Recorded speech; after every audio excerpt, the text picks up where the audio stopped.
Questions अगर आप देखें तो बहुत ज़्यादा लॉजिकल पूछे हैं। पहली चीज़ कि ट्रेंड पर आधारित पूछे हैं, ऐसा नहीं है कि कुछ बहुत अनएक्सपेक्टेड हमसे पूछ दिया है। इस तरीके से हड़प्पाई नगरीकरण जो है वो वर्तमान नगरीकरण के लिए प्रेरणा स्रोत हो सकता है। तो ऐसा नहीं है कि जो प्रश्न पूछा है वो अनएक्सपेक्टेड है। एक 2024 में 100 साल पूरा होना ये क्लियर था कहीं ना कहीं कि हड़प्पा सभ्यता इतना महत्वपूर्ण है भारतीय सभ्यता के लिए कि हमारा इससे प्रश्न एक्सपेक्टेड प्रश्न पूछा गया है 19वीं शताब्दी के सामाजिक धार्मिक सुधार आंदोलनों से, और सुधार आंदोलन में भी प्रश्न पूछा गया है।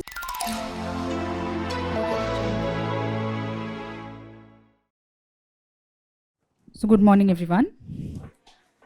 अभी इस सेशन में जो रिसेंटली हमारा पेपर हुआ है मीन्स का, उसमें GS1 के जो इतिहास, कला और संस्कृति के प्रश्न हैं उन प्रश्नों पर हम लोग चर्चा करेंगे। आप लोगों ने प्रश्नों को देखा है, कैसा लगा पेपर आप लोगों को? अगर हम बेसिक चर्चा इससे शुरू करें कि पेपर किस तरह का लगा। सबने पढ़ लिया है बेसिक चीजें जो भी है, हमारी फाउंडेशन कंप्लीट कितने लोगों का हो गया है? बाकी लोगों ने कितने हिस्से पढ़े हैं अभी? ये हो गया है हिस्सा हमारा। वर्ल्ड हिस्ट्री का अगर हम छोड़ दें तो बाकी आप लोग के बैच का तो कंप्लीट हो गया है। कुछ लोगों का अभी एंशिएंट और मॉडर्न प्रक्रिया में है, हुआ नहीं है वो। तो प्रश्न कैसे लगे आप लोगों को जिन्होंने पूरा पढ़ लिया है? मॉडरेट है, इजी नहीं है। कुछ क्वेश्चंस तो बहुत आसान पूछे हैं। अगर देखिए प्रिडिक्टेबिलिटी, देखिए बाकी प्रश्न भी आसान है अगर आपने उसको वैसे पढ़ा हो, क्योंकि क्वेश्चंस अगर आप देखें तो बहुत ज़्यादा लॉजिकल पूछे हैं। पहली चीज़ कि ट्रेंड पर आधारित पूछे हैं, ऐसा नहीं है कि कुछ बहुत अनएक्सपेक्टेड हमसे पूछ दिया है। जिन जिन टॉपिक से प्रश्न पूछे जाने की परंपरा रही है, टॉपिक्स वही रखा गया है।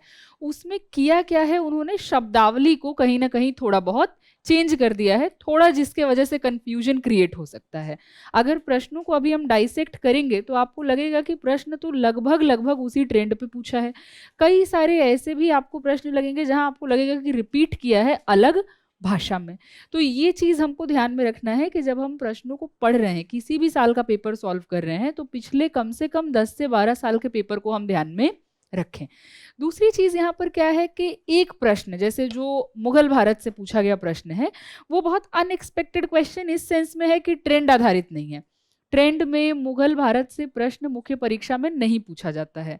एक सेंस में ट्रेंड आधारित है कि करंट में अकबर बहुत ज्यादा न्यूज में रहा था और यूपीएससी जो है वो न्यूज में रहने वाले टॉपिक्स पर प्रश्न पूछती है। तो इस तरीके से अगर आप देखें तो प्रश्न कहीं ना कहीं उन टॉपिक से पूछे गए हैं जो प्रेडिक्ट किए जा सकते थे, ट्रेंड को देखते हुए, करंट को देखते हुए। एक एक करके हम लोग इन्हीं प्रश्नों को देखेंगे आज की क्लास में।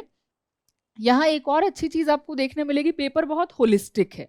किस सेंस में होलिस्टिक है कि जो भी हमारा हिस्सा है इतिहास का, सबसे प्रश्न पूछा है।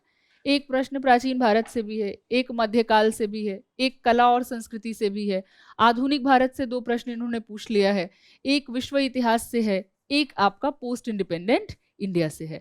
तो इस मायने में बहुत होलिस्टिक पेपर बनाया गया है कि हर हिस्से से यहाँ पर प्रश्न पूछे गए हैं। कुछ हिस्से जो हैं, अगर आपको बेसिक लॉजिकल चीजें आती हैं तो आप प्रश्न हल कर सकते हैं। कुछ जगहों पर आपको थोड़ी गहरी जानकारी की आवश्यकता पड़ेगी। तो हम लोग शुरू करते हैं अपना डिस्कशन। जो पहला प्रश्न हमारा पूछा गया था उससे। क्या प्रश्न पूछा है यहाँ? हड़प्पा कालीन वास्तुकला के विशेष पहलुओं की चर्चा कीजिए। Congratulations on clearing UPSC 2024. Watching you succeed is really inspiring. Thanks. I have been in your shoes. I know how overwhelming the start feels. Exactly. There's so much to cover, I don't even know where to begin. I felt the same. That's why I joined the GS Foundation course by Vision Eyes, which offers structured classes, expert faculty, and regular revision. It gave me clarity and momentum. And you stayed consistent with it? Yes, I followed the complete roadmap offered by the course. If you're aiming for 2026, start with this course. It offers you holistic coverage with every stage of the exam covered seamlessly. This is where your journey will truly begin. Got it. I will definitely explore the course. Where can I find the details? Just visit their website or call on the given numbers.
Simple question है। 2024 में हड़प्पा सभ्यता की discovery का जो official announcement है उसको 100 साल हो गया था। जिन लोगों ने पिछले साल पढ़ा था उसमें बैच में हम लोग बार बार ये बात कर रहे थे कि 100 साल हुआ है तो हड़प्पा सभ्यता का टॉपिक हमारे लिए बहुत इम्पॉर्टेंट है। और सबसे विशेष चीज उसमें जो पूछी जा सकती है वो है हड़प्पा सभ्यता का नगरीकरण। नगरीकरण के ऊपर ऑलरेडी प्रश्न पूछा गया है, जहां उन्होंने ये पूछा है कि किस तरीके से हड़प्पाई नगरीकरण जो है वो वर्तमान नगरीकरण के लिए प्रेरणा स्रोत हो सकता है।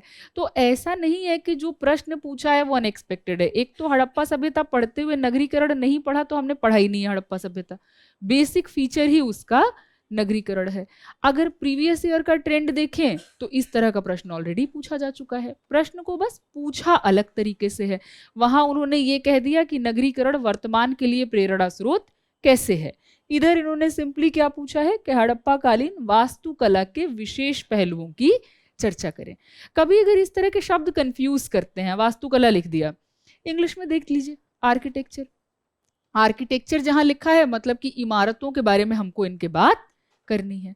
तो अगर हमने ये डिकोड कर लिया तो हमको पता है इस प्रश्न में सिर्फ एक पहलू हमसे पूछा गया है। क्या पूछा है? हड़प्पा सभ्यता का नगर नियोजन योजना। जब हम हड़प्पाई आर्किटेक्चर की बात करते हैं तो उनका जो नगरीकरण था उसके ऊपर ये प्रश्न पूछा गया है। नगरीकरण की खास बात क्या हो गई? नगर नियोजन। तो चर्चा हमको यहाँ पर उस पर ही करनी है। क्या क्या चीजें यहाँ पर बताएंगे उसको हम लोग देखते हैं, क्या क्या पॉइंटर्स यहाँ हमको बनाने चाहिए। तो पहली चीज तो आप लिखेंगे सिंपल अपना जो परिचय है। इतिहास में जब आप परिचय लिखते हैं तो कई तरीकों से आप परिचय लिख सकते हैं। एक आप परिचय लिख सकते हैं क्रोनोलॉजी के साथ में कि आप कालक्रम और एक विशेषता वहां पर ऐड कर दें। जैसे कि अगर हड़प्पाई वास्तुकला पर हमसे प्रश्न पूछा तो जो मैच्योर हड़प्पा वाला हमारा टाइम है वो टाइमलाइन दे दिया हमने 2600 से 1900 ईसा पूर्व। हमने एक शब्द का प्रयोग कर दिया कि कांस्य युगीन सभ्यता है। या हम यहाँ पर दूसरे तरीके से लिखना चाहें तो प्रथम शहरीकरण बता सकते हैं, सुनियोजित नगर नियोजन योजना का प्रतिनिधित्व करने वाली सभ्यता बता सकते हैं। तो कई सारे तरीके हो सकते हैं कि हम या तो परिभाषा के साथ में बता दें, तो हम हड़प्पा सभ्यता को सिंधु घाटी सभ्यता, घग्घर हाकरा सभ्यता के रूप में भी जाना जाता है, जो एक बहुत महत्वपूर्ण कांस्य युगीन सभ्यता रही थी। तो की टर्म्स हमारे आने चाहिए उसकी परिभाषा या शब्दावली से जुड़े हुए। एक तरीका वो हो सकता है। एक तरीका हो सकता है कि आप कालक्रम के साथ में एक शब्दावली को जोड़ करके बता दीजिए। एक तरीका हो सकता है कि विशेषता बता दें। तो क्या क्या चीजें हम प्रयोग कर सकते हैं इंट्रोडक्शन में? कालक्रम का प्रयोग कर सकते हैं, या इंट्रोडक्शन लिखते हुए हम जिस पर प्रश्न पूछा गया है उसकी एक विशेषता को वहां पर बता सकते हैं।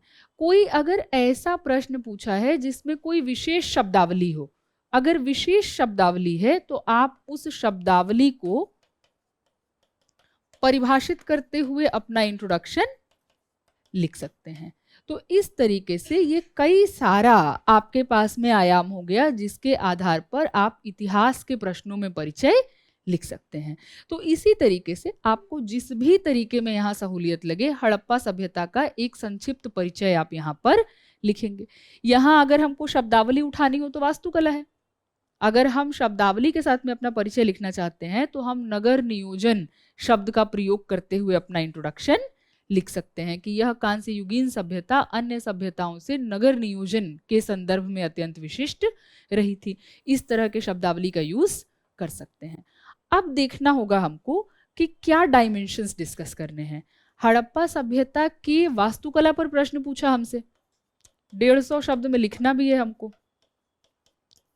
तो जब वास्तुकला पर प्रश्न पूछा है तो हम अर्थव्यवस्था पर, राजनीति पर, समाज, धर्म, इस सब पर नहीं जाएंगे। सिंपल चीज हमको बात करनी है, हड़प्पा सभ्यता से जुड़ा हुआ आर्किटेक्चर कैसा था। तो जब हम आर्किटेक्चर की बात कर रहे हैं तो हम यहाँ दो चीजों की बात कर सकते हैं। एक हम बता सकते हैं कि इनका बेसिक संरचना या शैली किस तरह का रहा था। दूसरा हम ये बता सकते हैं कि उसके निर्माण में किस तरह के चीजों का प्रयोग किया गया, जैसे ईंटें के पकी हुई ईंटों का यहाँ पर प्रयोग किया गया जिनका अनुपात एक समान रहा था। तो इन दोनों चीजों को डिस्कस करते हुए हम अनेक डायमेंशंस को यहाँ पर बताएंगे। क्या क्या डायमेंशन हम यहाँ पर बताएंगे, तो इसको क्रमिक तरीके से क्लास में भी जब हम लोग पढ़ते हैं तो हम क्रमबद्ध तरीके से पढ़ते हैं कि शहर बाहर से देखते हैं तो कैसा लगता है, शहर में अंदर जब जाते हैं तो किस तरीके का शहर दिखता है, और अंदर जब जा रहे हैं तो किस तरीके का शहर दिख रहा है। वो फ्रेमवर्क अगर आप याद रखें तो आर्किटेक्चर वाला जवाब लिखने में आपको समस्या नहीं होगी। प्रश्न आपका बहुत, जो जवाब लिखा होगा बहुत बेहतर ढांचे में आपका जवाब नजर आएगा। तो सबसे पहला जब हम नियोजन का बात करते हैं तो आप यहां पर डायमेंशन बता सकते हैं कि शहर का विभाजन। सामान्यतः हम पढ़ते हैं शहर दो भागों में विभाजित है, वो चीज इधर बता दीजिए कि दुर्ग है, निचला शहर है। अब इधर इस प्रश्न में अपवाद लिखने का हमारे पास में ऑप्शन नहीं है क्योंकि उतना हमारे पास में जगह ही नहीं है। हम लिखेंगे सामान्यतः जैसे हड़प्पा, मोहनजोदड़ो जैसे शहर दो भागों में विभाजित थे। तो जब भी आप आंसर लिख रहे हैं तो नोट्स रेप्लिकेट नहीं करना है कि भाई नोट्स में जैसे लिखा है लाइन बाय लाइन वही चीज जाकर के छाप दें। ये देखिए प्रश्न में क्या पूछा हुआ है, उसके हिसाब से हमको यहाँ डायमेंशन बताना है। तो जब हम लोग पढ़ते हैं तो हम अपवाद भी पढ़ते हैं, लेकिन अपवाद तो प्रीलिम्स के दृष्टिकोण से इंपॉर्टेंट है। प्रश्न में हमारे पास अपवाद डिस्कस करने का स्कोप नहीं है, तो इधर हम धौलावीरा या चनहुदड़ो उस पर नहीं जाएंगे। हम सिंपल बताएंगे सामान्यतः दो भागों में विभाजित है। एक दो शहर का नाम बता दीजिए, हड़प्पा हो गया, मोहनजोदड़ो हो गया, कालीबंगन हो गया, धौलावीरा, चनहुदड़ो छोड़कर कुछ भी बता दीजिए, तो वो चीज हम यहाँ पर बता देंगे। यहाँ आपके पास स्कोप है कि आप ऐसे करके बना सकते हैं। जो स्ट्रक्चर हम लोग पढ़ते हैं कि ये प्लेटफॉर्म है, ये हमारा दुर्ग हो गया, निचला शहर हो गया, और दोनों ही रक्षा प्राचीर से घिरा हुआ है। तो जब हम वास्तुकला देख रहे हैं तो चित्र देख करके ही हमको सीधे समझ में आ गया कि आपको इनके वास्तुकला के बारे में बेहतर जानकारी है। तो जिस प्रश्न में ऐसा स्कोप है कि हम डायग्राम बना सकते हैं, हम मैप बना सकते हैं, वहां पर हम बनाएं। हर जगह जबरदस्ती नहीं बनाना है, जहां पे इस तरह का स्कोप है वहां पे हम ऐसे बना सकते हैं। तो पहला जो आपका डायमेंशन है वो ये हो गया विभाजन वाला, किस तरीके का विभाजन रहा है। फिर इसके बाद दूसरा जो आप इसमें पॉइंट बताएंगे वो पॉइंट आपको बताना चाहिए सड़कों का, कि सड़कें हैं, चौड़ी सड़कें हैं। शब्दावली यूज करना बहुत जरूरी है यहाँ पर। चौड़ी सड़कें एक दूसरे के समानांतर हैं, एक दूसरे को समकोण पर काटती हैं, जिससे ग्रिड पैटर्न का निर्माण होता है। ये 4 वर्ड्स हमारे सड़क वाले ऑप्शन में आने चाहिए। तो ये वाले डायमेंशन में हमने इस तरीके से सड़कों के बारे में बात कर ली। सड़कों के बाद हम किस डायमेंशन पे आएंगे?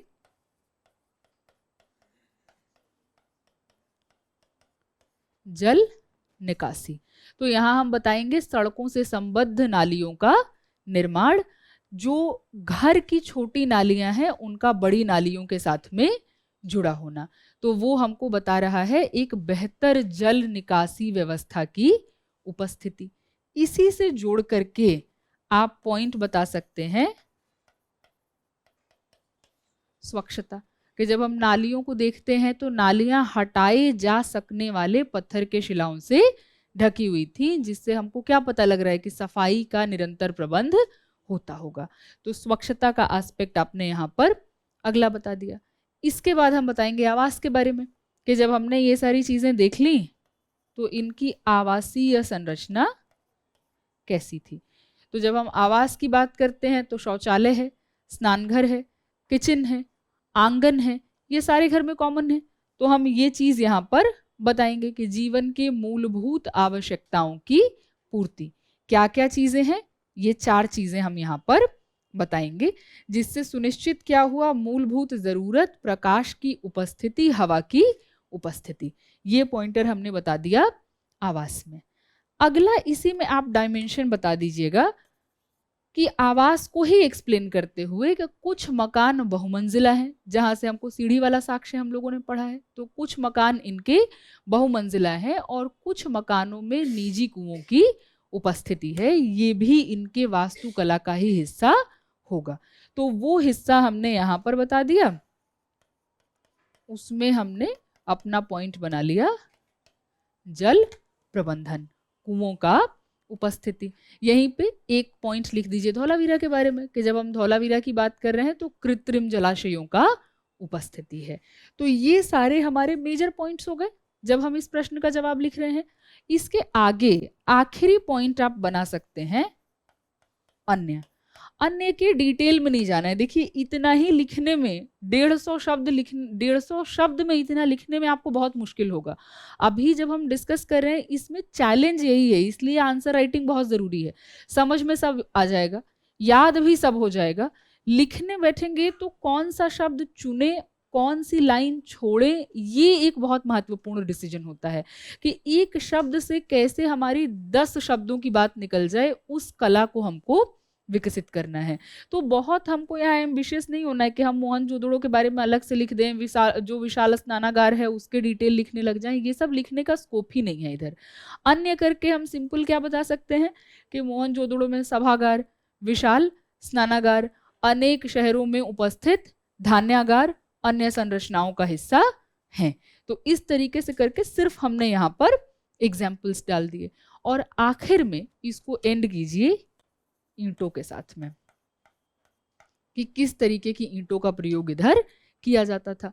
तो पकी हुई ईंटें एक समान अनुपात, शब्द आना चाहिए ईंटें पकी हुई हैं, अनुपात एक समान है, 4 संबंधे 2 संबंधे 1। तो ये पॉइंट हम यहाँ पर ईंटों के संदर्भ में बता देंगे। क्लियर है ये? कंक्लूड कैसे कर सकते हैं इसको? कंक्लूड विशेषता बताते हुए कर सकते हैं, आगे के पीरियड से जोड़ते हुए कर सकते हैं, अगर वर्तमान में कोई महत्व है तो उससे जोड़ते हुए कर सकते हैं। तो हड़प्पा सभ्यता में 2 बहुत अच्छा तरीका हो सकता है इस प्रश्न को कंक्लूड करने का। एक आप बता दें कि कैसे इसकी वास्तुकला इसको समकालीन सभ्यताओं में विशिष्ट बनाती है। एक आप बता सकते हैं कि इतनी विकसित और नियोजित वास्तुकला आज के शहरीकरण के लिए भी महत्वपूर्ण उदाहरण की तरह से उपस्थित है। तो ये दोनों बहुत अच्छा तरीका हो सकता है जिससे आप बहुत शॉर्ट तरीके से और बहुत प्रभावी तरीके से अपने जवाब को कंक्लूड कर सकते हैं। क्लियर है ये? हिस्ट्री में जब भी कंक्लूजन लिख रहे हैं, परिचय का हम लोगों ने बात कर लिया, जब भी कंक्लूजन लिख रहे हैं विशेषता के साथ में आप एंड कर सकते हैं, अगले पीरियड के साथ में उसको जोड़ते हुए एंड कर सकते हैं, निरंतरता वर्तमान से दिखाते हुए एंड कर सकते हैं। कि अगर कोई ऐसा प्रश्न हमको दिख रहा है जिसमें जैसे अगर वैदिक धर्म पर प्रश्न आ गया, वैदिक समाज पर प्रश्न आ गया, तो वर्तमान में भी बहुत से पहलू दिखाई देते हैं। तो हमने क्या किया, निरंतरता के साथ में उसको जोड़ दिया कि जो पहलू हमने डिस्कस किया है उसका वर्तमान में भी निरंतरता देखा जा सकता है। हड़प्पा में देखा तो वास्तुकला बहुत विशिष्ट है, वर्तमान में नहीं देखने मिलती है, तो वर्तमान से जोड़ना हुआ तो हम क्या करेंगे, प्रेरणा स्रोत के तरह से उपस्थित है।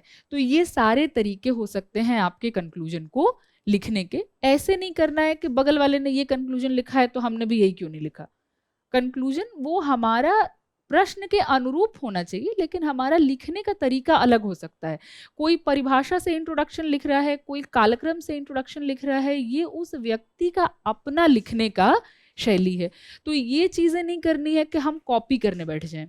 हमको ये चीज करना है कि हम आइडियाज क्या क्या ले सकते हैं। अगर हम किसी भी टॉपर का कॉपी देख रहे हैं, अगर हम अपने ही किसी साथ तैयारी करने वाले की कॉपी देख रहे हैं जिसको बड़े अच्छे नंबर मिल रहे हैं, तो हमको क्या देखना है कि क्या विशेषता है जो हमारे में लैकिंग है, हम अपने लिखने के तरीके में उसको शामिल करें, ना कि पूरा का पूरा तरीका ही बदल दें। तो ये चीजें हमको ध्यान में रखनी है। क्लियर है ये क्वेश्चन? तो ये प्रश्न अगर आपने हड़प्पा सभ्यता को पढ़ा हो अच्छे से, बहुत एक्सपेक्टेड लाइंस पर पूछा गया प्रश्न है। 2024 में 100 साल पूरा होना ये क्लियर था कहीं ना कहीं कि हड़प्पा सभ्यता इतना महत्वपूर्ण है भारतीय सभ्यता के लिए कि हमारा इससे प्रश्न एक्सपेक्टेड था। तो इसको हमको यहाँ पर ध्यान में रखते हुए प्रिपेयर करना था। आगे भी करेंगे, ऐसा नहीं है कि बस 100 साल हुआ है तो पूछा है। हड़प्पा सभ्यता एक ऐसा टॉपिक है जो हमारे राष्ट्रीय पहचान के लिए बहुत ज्यादा जरूरी है। तो इसके अनेक पहलुओं को हमको ऐसे भी प्रिपेयर करना है। ये क्लियर है क्वेश्चन? चलिए अगला प्रश्न देखते हैं।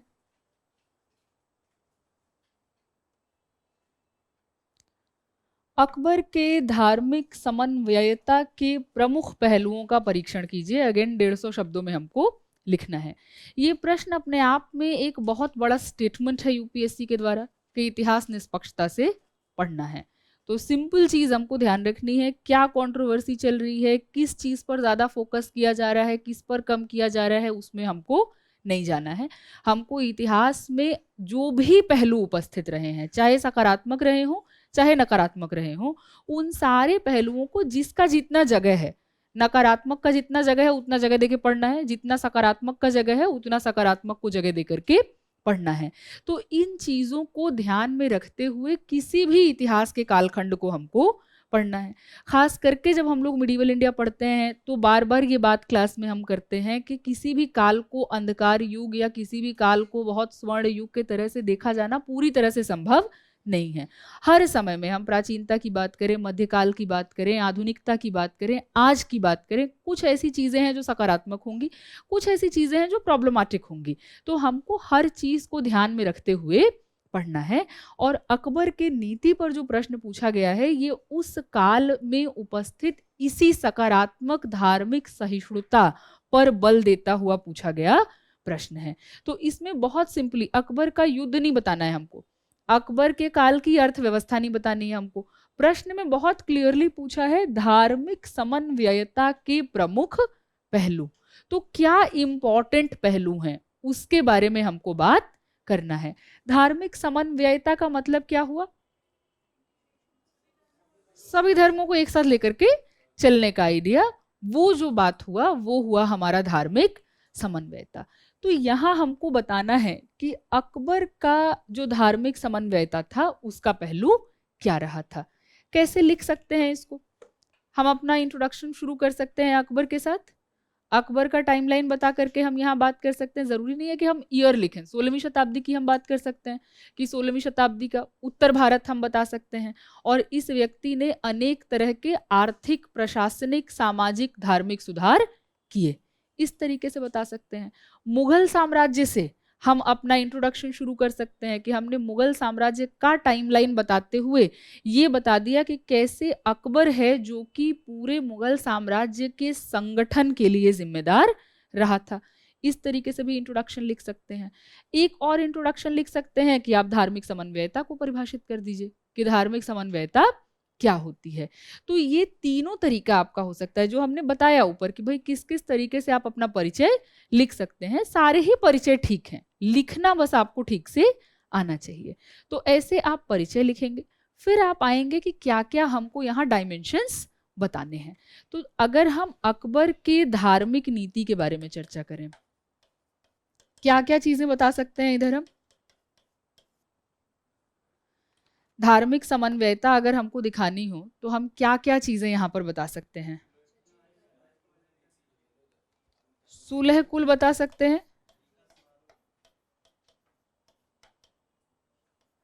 सुलह कुल। और क्या बता सकते हैं इधर? दीने इलाही, त्योहार वाली चीज बता सकते हैं? देखिए सुलह कुल हो गया हमारा, दीने इलाही या तौहीदे इलाही हो गया,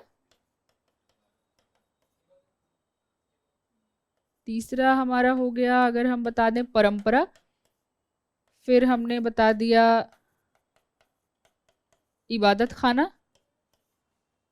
और भी कोई चीज बता सकते हैं? सभी धर्मों का।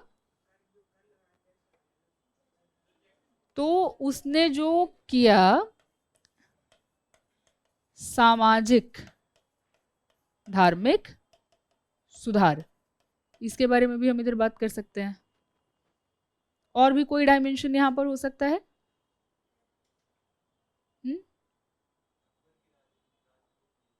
अकबर की राजपूत नीति के बारे में बात कर सकते हैं हम इधर। वो तो राजपूत नीति का ही आप बता सकते हैं, उसके ही डायमेंशन में आप इसको ऐड कर सकते हैं। मकतब खाना बता सकते हैं हम इधर।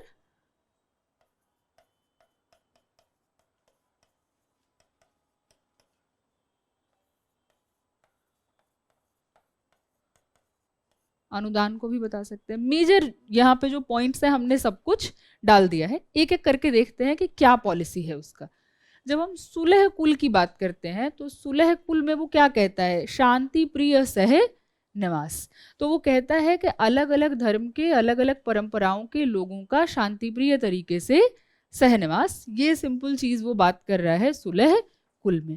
तो माने कि धार्मिक सांप्रदायिकता पर प्रश्न उठाते हुए शांति प्रिय सहनिवास की नीति का समर्थन, इन शब्दों का प्रयोग करते हुए हम ये पॉलिसी बता सकते हैं। दीने इलाही या तौहीदे इलाही, सभी धर्म के सकारात्मक पहलुओं को एक साथ लाकर एक नए धर्म की शुरुआत करना, जहां पर ये नहीं है आइडिया कि भाई इस धर्म की खराबी है, इस धर्म की अच्छाई है। हर धर्म के ही जो सकारात्मक पहलू हैं उनको साथ में लाना। और हम क्या बता सकते हैं? परंपरा, तो जैसे हिंदू धर्म से जुड़ी हुई परंपराएं हैं, आप उदाहरण दे सकते हैं, तुलादान हो गया, झरोखा दर्शन हो गया, इस सब तरह की जो परंपराएं हैं, दिवाली त्योहार हो गया, दिवाली हो गया, होली हो गया, इस सब को मुगल परंपरा में शामिल किया जाना। तो अनेक हिंदू धर्म के त्योहारों को, अनेक हिंदू धर्म की धार्मिक परंपराओं को मुगल जीवन शैली का हिस्सा बनाना, उसको हम यहाँ पर बता सकते हैं। वो एक हमारा यहाँ परंपरा में मेजर उदाहरण हो गया जहां धार्मिक समन्वयता की बात की जा रही है। जब परंपरा में बता रहे हैं तो आप ये चीजें भी बता सकते हैं कि वो सूफियों के दरगाह पर जाया करता था। तो सूफियों के जब दरगाह पे जा रहा है तो इस्लाम में उपस्थित जो एक कट्टरपंथी विचारधारा था उस पर भी प्रश्न उठा रहा है, क्योंकि इस्लाम में जो रूढ़िवादी तत्व हैं वो सूफियों को नहीं मानते थे। उनका आइडिया है कि भाई ये तो इस्लाम के परंपरा के ही खिलाफ जा रहे हैं। तो जब धार्मिक समन्वयता पर प्रश्न लिख रहे हैं, जवाब लिख रहे हैं, तो ये भूलना नहीं है कि अन्य परंपराएं भी हैं, सिर्फ हिंदू मुस्लिम का बात नहीं हो रहा है, और भी तो धर्म है, जैन है, पारसी है, ये सारे धर्म भी हैं, एथीस्ट लोग भी हैं जो कि वहां पर मौजूद हैं, सूफी परंपरा भी है, भक्ति परंपरा भी है। उन सब के समन्वय के बारे में हमको यहाँ पर बात करना है। तो परंपरा में बताएंगे हिंदू धर्म के पारंपरिक जो तत्व हैं उनको शामिल करना। दूसरा, हम यहाँ पर सूफियों के दरगाह वाला पॉइंट भी बता सकते हैं कि खास करके अजमेर के साथ में उसका बहुत ज्यादा जुड़ाव रहा था, तो वो पॉइंट यहाँ परंपरा में बताएंगे।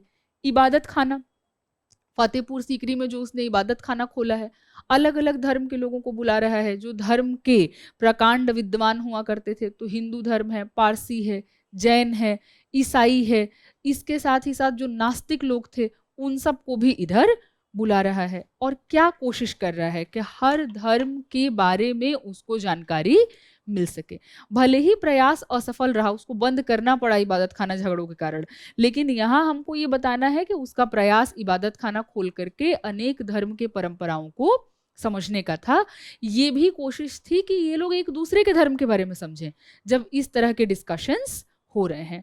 तो हम यहाँ इबादत खाना का एक पॉइंट इलैबोरेट कर सकते हैं। सामाजिक धार्मिक नीति में आ जाएंगे तो गैर मुसलमानों पर लगने वाले जो कर हैं, जो डिस्क्रिमिनेट कर रहे हैं उनको मुसलमानों से, उनको समाप्त करना। तो इधर हम लोग बता सकते हैं कि जजिया, तीर्थ कर, इन जैसे करों को समाप्त करना और इससे धार्मिक सहिष्णुता को बढ़ावा देना। युद्ध बंदियों का जबरन धर्म परिवर्तन रुकवाया जाना। ये 2 पॉइंटर्स को आप यहाँ पर इलैबोरेट करके उसके धार्मिक सहिष्णुता की नीति को बता सकते हैं। राजपूत नीति, राजपूत महिलाओं के साथ विवाह बिना उनका धर्म परिवर्तन किए। तो ये भी हम यहाँ पर बता सकते हैं कि एक ही परिवार में अलग अलग धर्मों को मानने वाले लोगों का उपस्थिति, उनके परंपराओं का सम्मान, ये चीज हमको राजपूत नीति में दिखाई देता है। मकतब खाना में हम क्या बता सकते हैं, ट्रांसलेशन हाउस है कि यहाँ पर क्या कर रहा है कि अलग धर्म के जो ग्रंथ हैं उन ग्रंथों का फारसी में अनुवाद करा रहा है कि जो फारसी भाषा पढ़ने वाले लोग हैं वो यहाँ उपस्थित धर्मों के अन्य जो धर्म रहे उनके बारे में भी जानकारी प्राप्त कर सकें। मेजर उदाहरण हम क्या दे सकते हैं इधर मकतब खाना में? योग वशिष्ठ का हम उदाहरण चाहें तो दे सकते हैं कि योग वशिष्ठ का उदाहरण, योग वशिष्ठ का ट्रांसलेशन किया है निजामुद्दीन पानीपति ने, तो जुग बहिष्ठ के नाम पर किया है जो कि राम कथा से संबंधित है।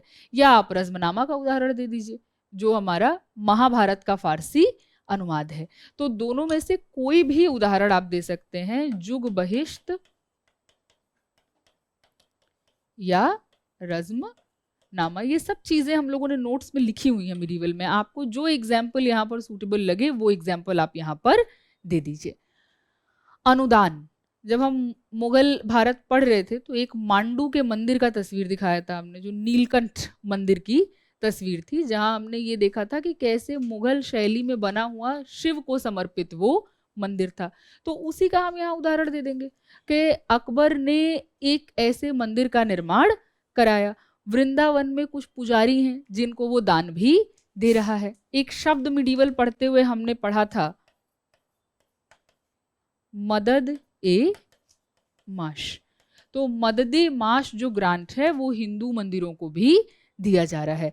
मांडू का नीलकंठ मंदिर का उदाहरण देना है, नीलकंठ मंदिर का उदाहरण दे दीजिए। वृंदावन के मंदिरों का उदाहरण देना है तो वो उदाहरण दे दीजिए।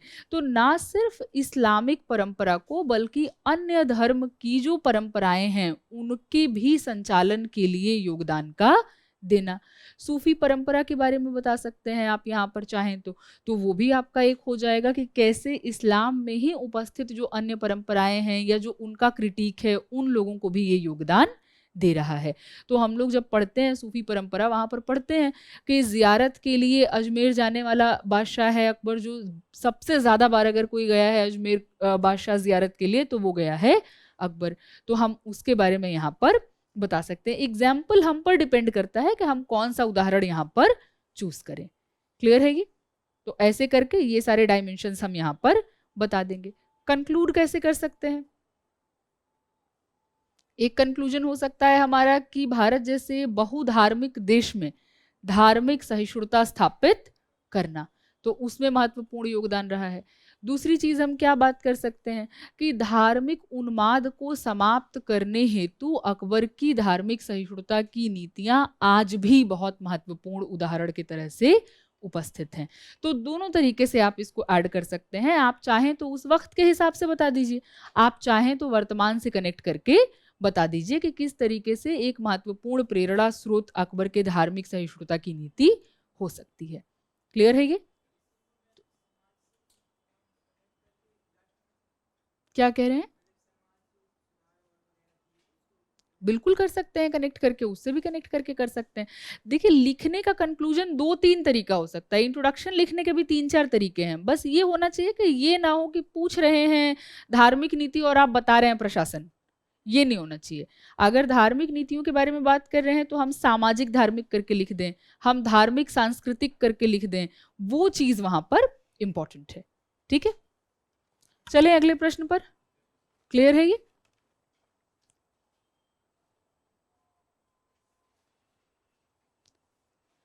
नेक्स्ट क्वेश्चन बहुत इंटरेस्टिंग क्वेश्चन है।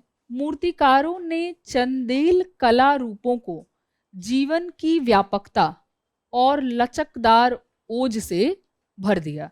स्पष्ट करना है, 150 शब्दों में इसका जवाब भी देना है। क्या पूछा है? मूर्तिकार माने जो बनाने वाले लोग हैं मूर्तियों को, तो मूर्ति पर प्रश्न पूछा है क्योंकि मूर्तिकार यहां पर लिख दिया। तो चंदेल मंदिरों पर जो मूर्तियां बनी हुई हैं उसके ऊपर प्रश्न पूछा जा रहा है। क्या कह रहा है? चंदेल कला रूपों को जीवन की व्यापकता। जीवन की व्यापकता का मतलब क्या हुआ? सामाजिक जीवन के बारे में बता रहे हैं। 2021 में क्या प्रश्न पूछा है यूपीएससी ने? मध्यकालीन मंदिरों पर सामाजिक जीवन का चित्रण कैसे मिलता है? थीम वही है, अंकन। उसी थीम के ऊपर यहाँ प्रश्न पूछा है। पढ़ते हुए भी हम लोग बार बार ये बात कर रहे थे, दो थीम याद रखना है, दर्शन और अंकन। इन दोनों थीमों से प्रश्न पूछे जाने की संभावना लगातार बनी रहती है। यहाँ यूपीएससी ने किया क्या है, बस उन्होंने स्पेसिफाई कर दिया है। पहले मध्यकालीन मंदिर पूछे थे, इधर उन्होंने स्पेसिफिक दे दिया है चंदेल मंदिर। तो जब हम लोग पढ़ रहे थे तभी हम ये बार बार बात कर रहे थे कि आपको करना क्या है, उदाहरण सबका याद रख लेना है। मोर और लेस हर जगह सामाजिक जीवन एक ही जैसा है, धार्मिक जीवन एक ही जैसा है, या राजनीतिक जीवन एक ही जैसा है। चंदेल का उदाहरण हमने ध्यान रख लिया, उसी उदाहरण के साथ में हमने सामाजिक जीवन वाली बात को बता दिया। तो क्या कहा है? जीवन की व्यापकता। और दूसरा कह रहे हैं कि लचकदार ओज।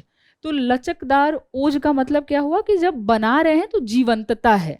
जो मूर्ति बन रहा है ऐसा नहीं है कि वो देख के लग रहा है कि बहुत रिजिड सा मूर्ति है, ऐसे लग रहा है कि हाँ जैसे हम सामान्य जीवन में खड़े होते हैं, बैठते हैं, उस तरीके की इसकी शैली रही है। तो ये दोनों पॉइंट्स हमको यहाँ पर बताना है कि मूर्तिकारों ने कैसे जीवन के व्यापकता को दिखाया, और दूसरा चीज कि कैसे मूर्तियों में जीवंतता की उपस्थिति रही है। समझ में आया प्रश्न? यही जवाब यहाँ पर देना है। चलिए आते हैं इस पे। कैसे इंट्रोडक्शन लिखेंगे? मूर्तिकला पर इंट्रोडक्शन लिख सकते हैं, टेम्पल आर्किटेक्चर पर उदाहरण लिख सकते हैं, आप अपना इंट्रोडक्शन लिख सकते हैं कि नागर शैली के चंदेल मंदिर। सिर्फ चंदेलों पर आप अपना इंट्रोडक्शन लिख सकते हैं कि चंदेलों ने भारतीय संस्कृति के विकास में बहुत महत्वपूर्ण योगदान दिया है, जो हमको उनके मूर्तिकला और स्थापत्य में देखने के लिए मिलता है। तो ये तीनों तरीके से हो सकता है। मूर्तिकला पे हमारा इंट्रोडक्शन हो सकता है, चंदेलों पर हमारा इंट्रोडक्शन हो सकता है, और मंदिर स्थापत्य बताते हुए उसमें फिर हम चंदेल को स्पेसिफाई करके अपना इंट्रोडक्शन लिख दें। तीनों ही तरीका हम यहाँ पर अपना सकते हैं। लिखेंगे क्या इसमें? कौन कौन से चंदेल मंदिर हैं जिसका उदाहरण दे सकते हैं? लक्ष्मण मंदिर, बहुत डिटेल में देखा था हमने लक्ष्मण मंदिर को, जो उसकी दीवारों पर चीजें बनाई गई हैं, वही तस्वीरें याद हो, बहुत आसानी से इधर हम अपना उदाहरण दे सकते हैं। क्या क्या हम लोगों ने देखा था? लक्ष्मण मंदिर और कंदरिया महादेव मंदिर। एक और हम लोगों ने खजुराहो शैली में डिस्कस किया था, लेकिन वो कच्छप घाटों का मंदिर था, तो वो उदाहरण हमको यहाँ पर 64 योगिनी का नहीं देना है। उदाहरण हमको किसका देना है? लक्ष्मण मंदिर और कंदरिया महादेव मंदिर। तो ये दोनों उदाहरण देते हुए आप बताएंगे कि चंदेल मूर्ति कला में हमको जीवन की व्यापकता कैसे देखने मिलती है, और किस तरह से उनके शैली में हमको जीवंतता देखने के लिए मिलती है। क्या क्या पॉइंट्स बता सकते हैं? यहाँ पर दो चीजें बतानी है, जीवंतता और जीवन की व्यापकता को सिंप्लीफाई कर लेते हैं। सामाजिक जीवन, जीवन का व्यापकता क्या होता है कि अलग अलग वर्ग के लोगों को दिखा दिया, अलग अलग तरीके के हमारे जो जीवन का शैली है, कि नृत्य है, संगीत है, हम सामान्य तौर पर कहीं बैठे हुए हैं, बातचीत कर रहे हैं, ये सारे हमारे सामाजिक जीवन के पहलू को दिखा दिया है। क्या इधर बताएंगे इन दोनों को अगर हमको बताना हो तो? सामाजिक जीवन में क्या दिखाया है?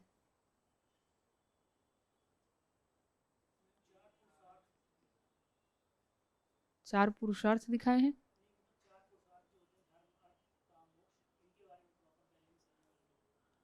कैसे?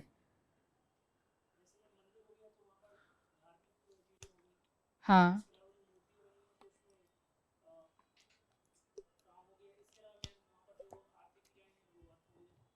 लेकिन प्रश्न में तो पूछा ही नहीं है ना ये।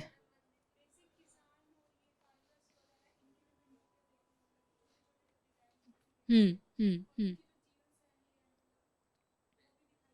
हम्म विभिन्न वर्गों का हमने प्रतिनिधित्व देखा था, तो हम ये पॉइंट इधर बता सकते हैं कि जीवन की व्यापकता का मतलब क्या है, बहुत सारे वर्गों का प्रतिनिधित्व यहाँ पर दिखाया है। उदाहरण देना हो तो हम उदाहरण में बता सकते हैं, शालभंजिका देखा है हमने, शालभंजिका को बता सकते हैं हम यहाँ बता सकते हैं कबीलाई वर्गों का रिप्रेजेंटेशन।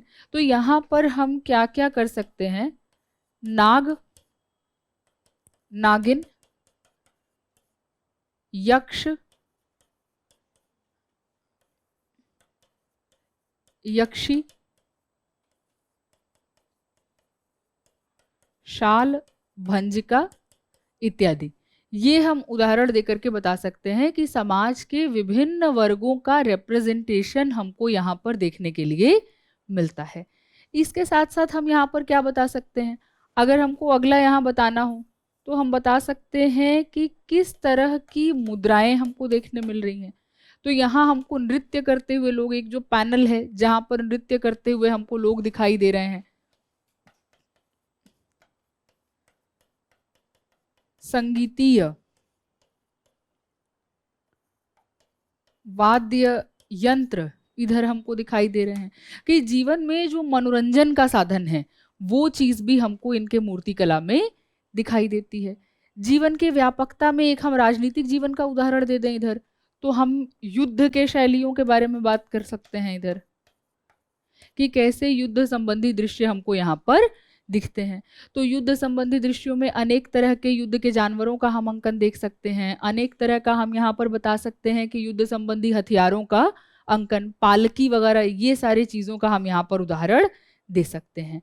इसके अलावा अगर हम यहाँ बताना चाहें तो इसके बाद हम यहाँ बता सकते हैं, एक पॉइंट लिख सकते हैं, सामान्य जीवन के दृश्य। तो सामान्य जीवन के दृश्य में जो आर्थिक गतिविधियां हम देखते हैं उसके बारे में हम यहाँ पर बात कर सकते हैं, जो व्यापार से जुड़ी हुई हैं, जो कृषि से जुड़ी हुई हैं, उन सब का इन जगहों पर अंकन।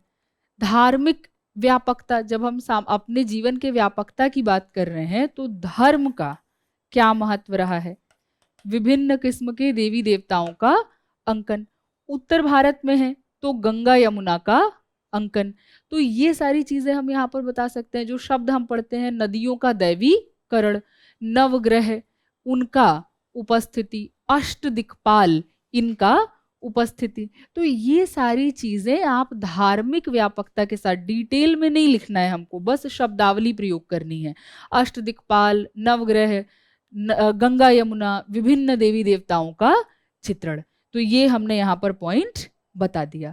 इसके साथ साथ जब हम चंदेल आर्किटेक्चर की बात करते हैं तो अगर आपको कंदरिया महादेव का उदाहरण याद हो, कंदरिया महादेव में स्पेसिफिकली हमने बात किया है कि कामुक दृश्यों का अंकन, तो ये चीज हम यहाँ पर बता सकते हैं कि कामुक दृश्यों का भी हमको अंकन चंदेल आर्किटेक्चर में दिखाई देता है। क्लियर है ये चीजें? ये हमने डायमेंशंस बता दिए। क्या हुआ, समझ आ रहा है? लिख पाएंगे इन चीजों को? जिन्होंने पढ़ लिया है कम से कम उनसे उम्मीद है वो तो लिख पाएंगे, ठीक है। जिन्होंने नहीं पढ़ा है वो पढ़ेंगे जब, तो आपको ज्यादा क्लियर होगा। अभी डायमेंशंस समझिए कि किस तरीके से ब्रेक करते हैं हम चीजों को। तो ये सारे चीजों का अंकन है। अब अगर हमको इधर जीवंतता दिखानी है, जीवंतता वाले पॉइंट्स को हम कैसे एक्सप्लेन करेंगे? कह रहे हैं कि लचकदार ओज से भर दिया है, तो यहाँ पर हम ये बता सकते हैं कि किस तरीके से जो मुद्राओं को दिखाया गया है, मुद्राओं में दृढ़ता नहीं है। तो हम अपना पॉइंट इधर बता सकते हैं लचीलापन, कि जो नृत्य के दृश्य को दिखाया जा रहा है उसमें बॉडी में पूरा फ्लेक्सिबिलिटी है कि किस तरीके से कहाँ पर शरीर का मुड़ना होगा। तो ये पॉइंट आप यहाँ पर बता सकते हैं कि किस तरीके से लचीलापन हमको मुद्राओं में दिखाई देता है। एक वही शब्द का प्रयोग कर सकते हैं जो हम लोगों ने प्रयोग किया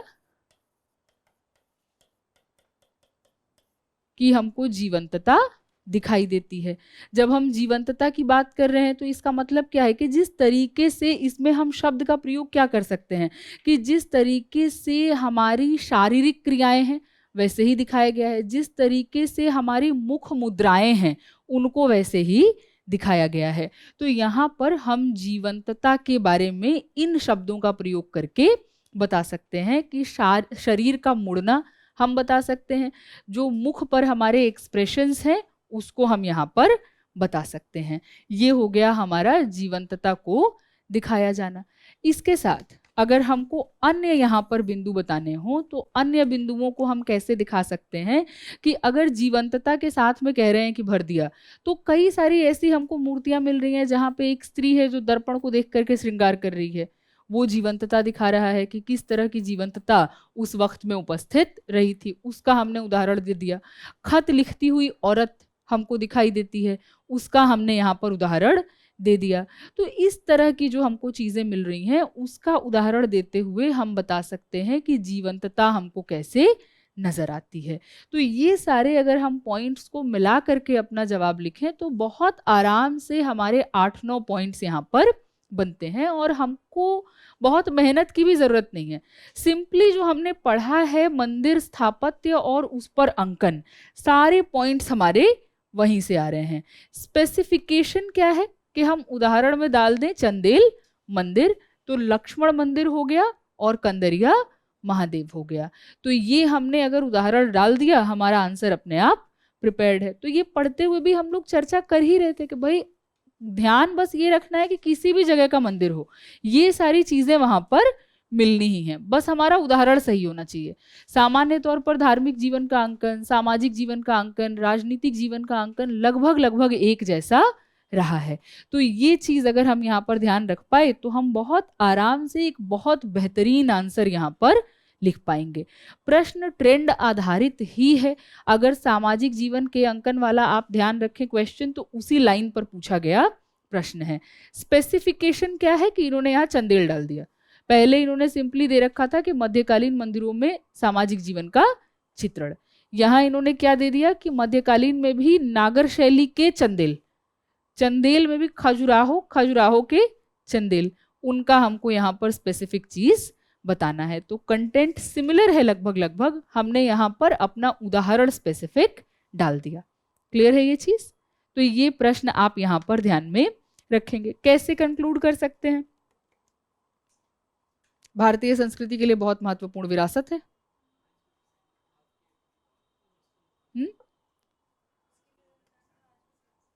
क्या कर सकते हैं?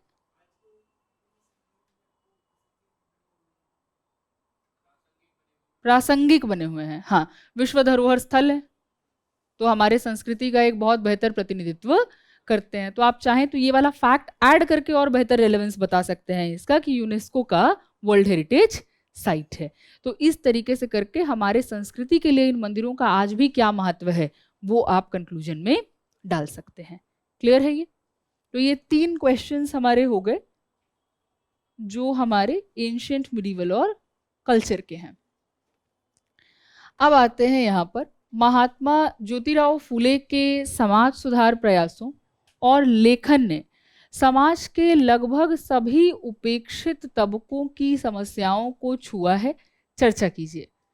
तो इन्होंने कहा महात्मा ज्योतिराव फूले का समाज सुधार का जो उनका प्रयास रहा और जो उनका लेखन रहा, उन दोनों चीजों को हमको आधार बनाना है और हमको ये बताना है कि कैसे उसने समाज के जो वंचित तबके रहे थे उनके जीवन को छुआ। मायने क्या हुआ कि समाज के वंचित तबके के जीवन पर एक सकारात्मक प्रभाव डाला। सिंपल चीज हमको यहाँ पर ये बताना है। प्रश्न पूछा गया है 19वीं शताब्दी के सामाजिक धार्मिक सुधार आंदोलनों से, और सुधार आंदोलन में भी प्रश्न पूछा गया है स्पेसिफिकली जातिवादी आंदोलन से। प्रीलिम्स का पेपर देखिए, 2 क्वेश्चन 2025 में ही जातिवादी आंदोलन से आए हैं और मेंस में उन्होंने एक पूरा क्वेश्चन पूछ दिया जातिवादी आंदोलन पर। तो यहाँ पे हमको बताना है कि स्पेसिफिकली ज्योतिबा फूले या ज्योतिराव फूले का वंचित तबकों के लिए क्या काम रहा, इसको हमको डिटेल में यहां बताना है। इंट्रोडक्शन कैसे लिख सकते हैं? ज्योतिराव फूले के बारे में लिख सकते हैं, महाराष्ट्र से है, जातिवादी आंदोलन जो है, जाति विरोधी जो आंदोलन है उसका समर्थन कर रहे हैं। सत्यशोधक समाज स्पेसिफिकली डाल करके लिख सकते हैं। तीसरे तरीके से लिख सकते हैं कि 19वीं शताब्दी के सामाजिक धार्मिक आंदोलनों में, जाति विरोधी आंदोलनों में प्रमुख नाम ज्योतिराव फूले का रहा है। तो चाहे तो ब्रॉड इंट्रोडक्शन लिख दीजिए 19th सेंचुरी का बताते हुए, चाहे तो स्पेसिफिकली जाति विरोधी आंदोलन पे लिख दीजिए महाराष्ट्र और ज्योतिराव फूले बताते हुए, या ज्योतिराव फूले और जो सत्यशोधक समाज है उसको जोड़ते हुए इंट्रोडक्शन बना दीजिए। तीनों ही तरीका ठीक है, उसमें कोई दिक्कत है नहीं। बताना क्या है हमको, देखिए इसमें जो फ्रेमवर्क हम लोग पढ़ते हैं, फ्रेमवर्क में अगर आप याद करें हम लोगों ने दो तरीके से पढ़ा है, 19वीं शताब्दी का पूर्वार्ध और 19वीं शताब्दी का उत्तरार्ध। पूर्वार्ध में हम लोग बात कर रहे थे कि भद्रलोक है, भद्रलोक लीड कर रहा है आंदोलन। जब भद्रलोक आंदोलन को लीड करेगा तो वो सामाजिक ढांचे पर प्रश्न नहीं उठाएगा। जब निम्न तबके के लोग आएंगे आंदोलन में, उत्तरार्ध वाले हिस्से में, माने 19वीं शताब्दी का जो उत्तरार्ध रहा, वो पूरे के पूरे ढांचे पर प्रश्न उठा देंगे। वही फ्रेमवर्क अगर हम ज्यों का त्यों यहाँ पर लगाएं तो हमारा ये आंसर बहुत आसानी से लिखा जा सकता है। क्या फ्रेमवर्क है हमारे पास? हम बात करते हैं वर्ण व्यवस्था का, कि वर्ण व्यवस्था पर प्रश्न उठाया गया। दूसरा हम बात करते हैं जाति व्यवस्था पर प्रश्न उठाना। तीसरा हम बात करते हैं अस्पृश्यता पर प्रश्न उठाना। और चौथा हम बात करते हैं महिलाओं की स्थिति। अगर हम 19वीं शताब्दी के सामाजिक धार्मिक सुधार आंदोलनों की बात करें तो इन चार चीजों के बारे में बड़े स्तर पर बात होती है, वर्ण व्यवस्था, जाति व्यवस्था, अस्पृश्यता और महिलाओं का जीवन। इसी चार ढांचे पर हमको बात करनी है। एक हम ऐड कर लेंगे अन्य। ज्योतिराव फूले का अगर हमको लेखन का उदाहरण देना है, उदाहरण हो गया हमारा गुलामगिरी।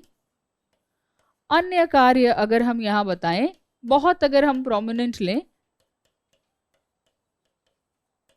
सत्य शोधक समाज।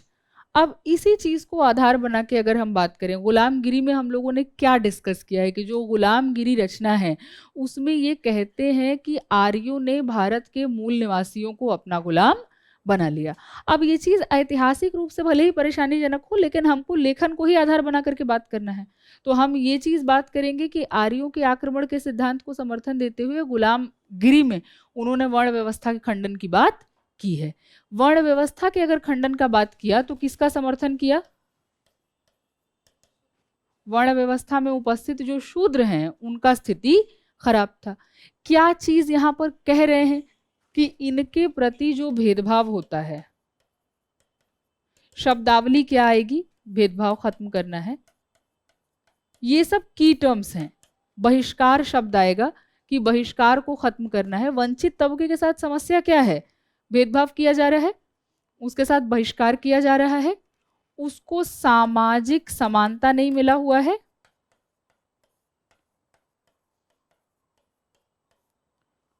उसको अगर हम बात करें तो सामाजिक सम्मान नहीं मिला हुआ है, अधिकार नहीं मिला हुआ है। शब्द यही सारे आएंगे हमारे, जिनका प्रयोग करते हुए हमको ये जवाब लिखना है। तो वर्ण व्यवस्था का खंडन करते हुए शूद्रों के प्रति होने वाले भेदभाव को समाप्त करने की कवायद, ये हम यहाँ पर बात कर सकते हैं। जाति व्यवस्था पर प्रश्न उठाते हुए उसका पूर्ण खंडन करने की कवायद, इसकी बात हम यहाँ पर कर सकते हैं। अस्पृश्यता के उन्मूलन की वकालत तथा अस्पृश्य लोगों के साथ होने वाले बहिष्कार को समाप्त करने की बात, ये हम यहाँ पे बता सकते हैं। इसके साथ हम क्या बता सकते हैं? महिलाओं का वर्ग, महिलाओं के वर्ग के लिए क्या बात कर रहे हैं? महिलाओं को शिक्षा देना है, सती प्रथा खत्म करना है, विधवा पुनर्विवाह को समर्थन देना है, बाल विवाह को खत्म करना है। तो यही सारे डायमेंशंस जो हम लोग महिलाओं के स्थिति में पढ़ते हैं, इन्हीं डायमेंशंस को यहाँ पर हमको चर्चा करना है। पुणे में महिलाओं के लिए पहला विद्यालय इनके और इनकी पत्नी जो सावित्रीबाई फुले थी उनके प्रयासों द्वारा खोला गया, तो वो हम यहाँ शिक्षा वाले पॉइंट में बता सकते हैं। बहिष्कृत औरतों के लिए इन्होंने निवास स्थल खोले, वो हम यहाँ पर एग्जाम्पल में बता सकते हैं। तो महिलाओं वाले योगदान में हम ये चीज़ बता सकते हैं। जब हम अस्पृश्यों की बात कर रहे हैं, निम्न जाति के लोगों की बात कर रहे हैं, शूद्रों की बात कर रहे हैं, इनके शिक्षा दीक्षा के लिए महत्वपूर्ण प्रयास किया, तो वो चीज़ हम यहाँ पर बता सकते हैं। अंबेडकर बहुत बड़े स्तर पर प्रभावित रहे हैं ज्योतिराव फूले से। तो एक पूरा नया ये वंचित वर्ग में भी नेतृत्व का तबका खड़ा करने में योगदान इनका रहा है, वो चीज़ हम यहाँ पर बता सकते हैं। अगर हमको अन्य बताना हो तो अन्य में हम क्या बता सकते हैं कि इन सारी चीजों का खंडन कर कैसे रहे हैं नए तरह की परंपरा। तो नए तरह की जब हम परंपरा पढ़ते हैं तो विवाह का परंपरा, अंतरवर्ण विवाह, अंतरजातीय विवाह, इन सबको समर्थन देना, खर्चीले किस्म के विवाहों पर प्रश्न उठाकर सत्य शोधक समाज के विधि से साधारण विवाह करना। तो ये सारी चीजें कि लेखन उनका क्या है, कार्य उनका क्या है, उसके आधार पर हम बता रहे हैं कि कैसे उन्होंने वंचित तबकों के लिए कार्य किया है। तो हर जगह हम इस चीज के बारे में एक एक उदाहरण से बताएंगे कि क्या क्या कार्य किया। एक और चीज हम यहाँ पर क्या बता सकते हैं, ये जो यहाँ शब्द लिखा, ये सब काम करते हुए वंचित तबकों के लिए सामाजिक समानता, सामाजिक समान अधिकार और सामाजिक सम्मान सुनिश्चित करने का प्रयास। तो ये एक बहुत आपका इफेक्टिव आंसर हो जाएगा अगर आपने इन कीवर्ड्स का प्रयोग उसमें किया है, क्योंकि बेसिक उनकी जो पूरी लड़ाई है, लड़ाई ही इसी चीज की है कि हमको सामाजिक समानता चाहिए, हमको सामाजिक अधिकार चाहिए, हमको सामाजिक सम्मान चाहिए। तो इन शब्दों का हम प्रयोग अपने जवाब में करें। एक और पॉइंटर हम यहाँ पर क्या बता सकते हैं, कोई भी व्यक्ति, देखिए जब हम राजा राममोहन रॉय पढ़ते हैं, हम ईश्वरचंद्र विद्यासागर पढ़ते हैं, या हम किसी को भी पढ़ें, कोई व्यक्ति अगर ये कह रहा है कि वो समाज के वंचित वर्ग की पीड़ा समाप्त करना चाहता है, तो कभी भी पीड़ा सिर्फ सामाजिक नहीं होती है, पीड़ा आर्थिक भी होती है। तो अगर हम ज्योतिराव फूले जैसे व्यक्ति के बारे में बात कर रहे हैं तो हमको बेसिक लॉजिक से ये चीज समझना चाहिए कि ये आर्थिक रूप से जो पिछड़ा तबका है, चाहे वो किसान का हो, चाहे वो आदिवासी का हो, चाहे वो तबका मजदूर का हो, इसके भी दुख के ऊपर बात करेंगे।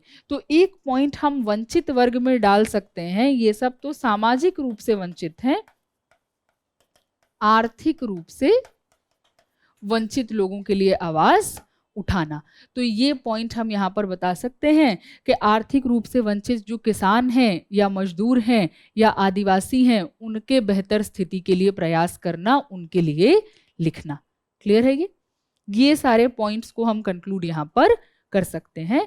और इसका हमको अगर कंक्लूजन लिखना हो तो हम जाति विरोधी स्वर को मजबूती देने के संदर्भ में ज्योतिराव फूले का क्या योगदान रहा है उसको साइट करके यहाँ पर बता सकते हैं।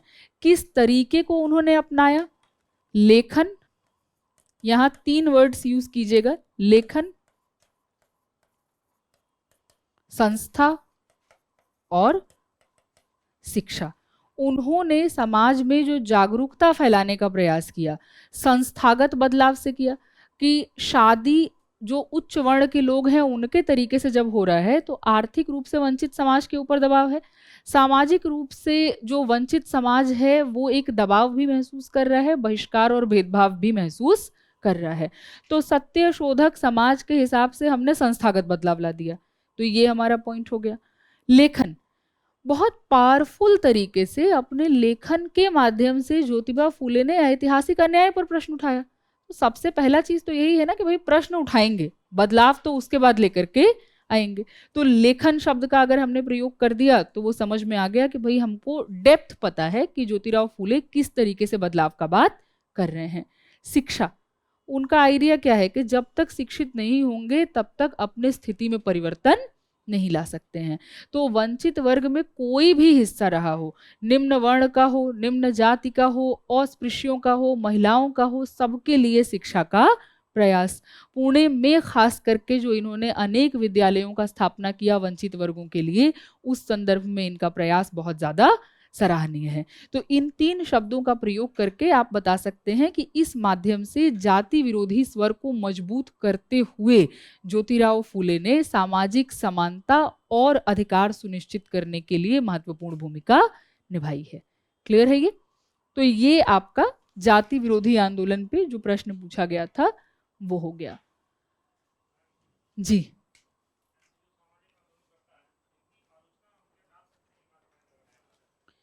क्या आलोचना करेंगे इनकी?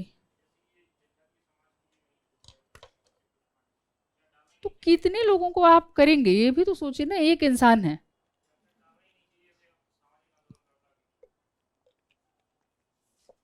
देखिए, आपको ये बताना होगा कि प्रश्न में पूछा क्या है।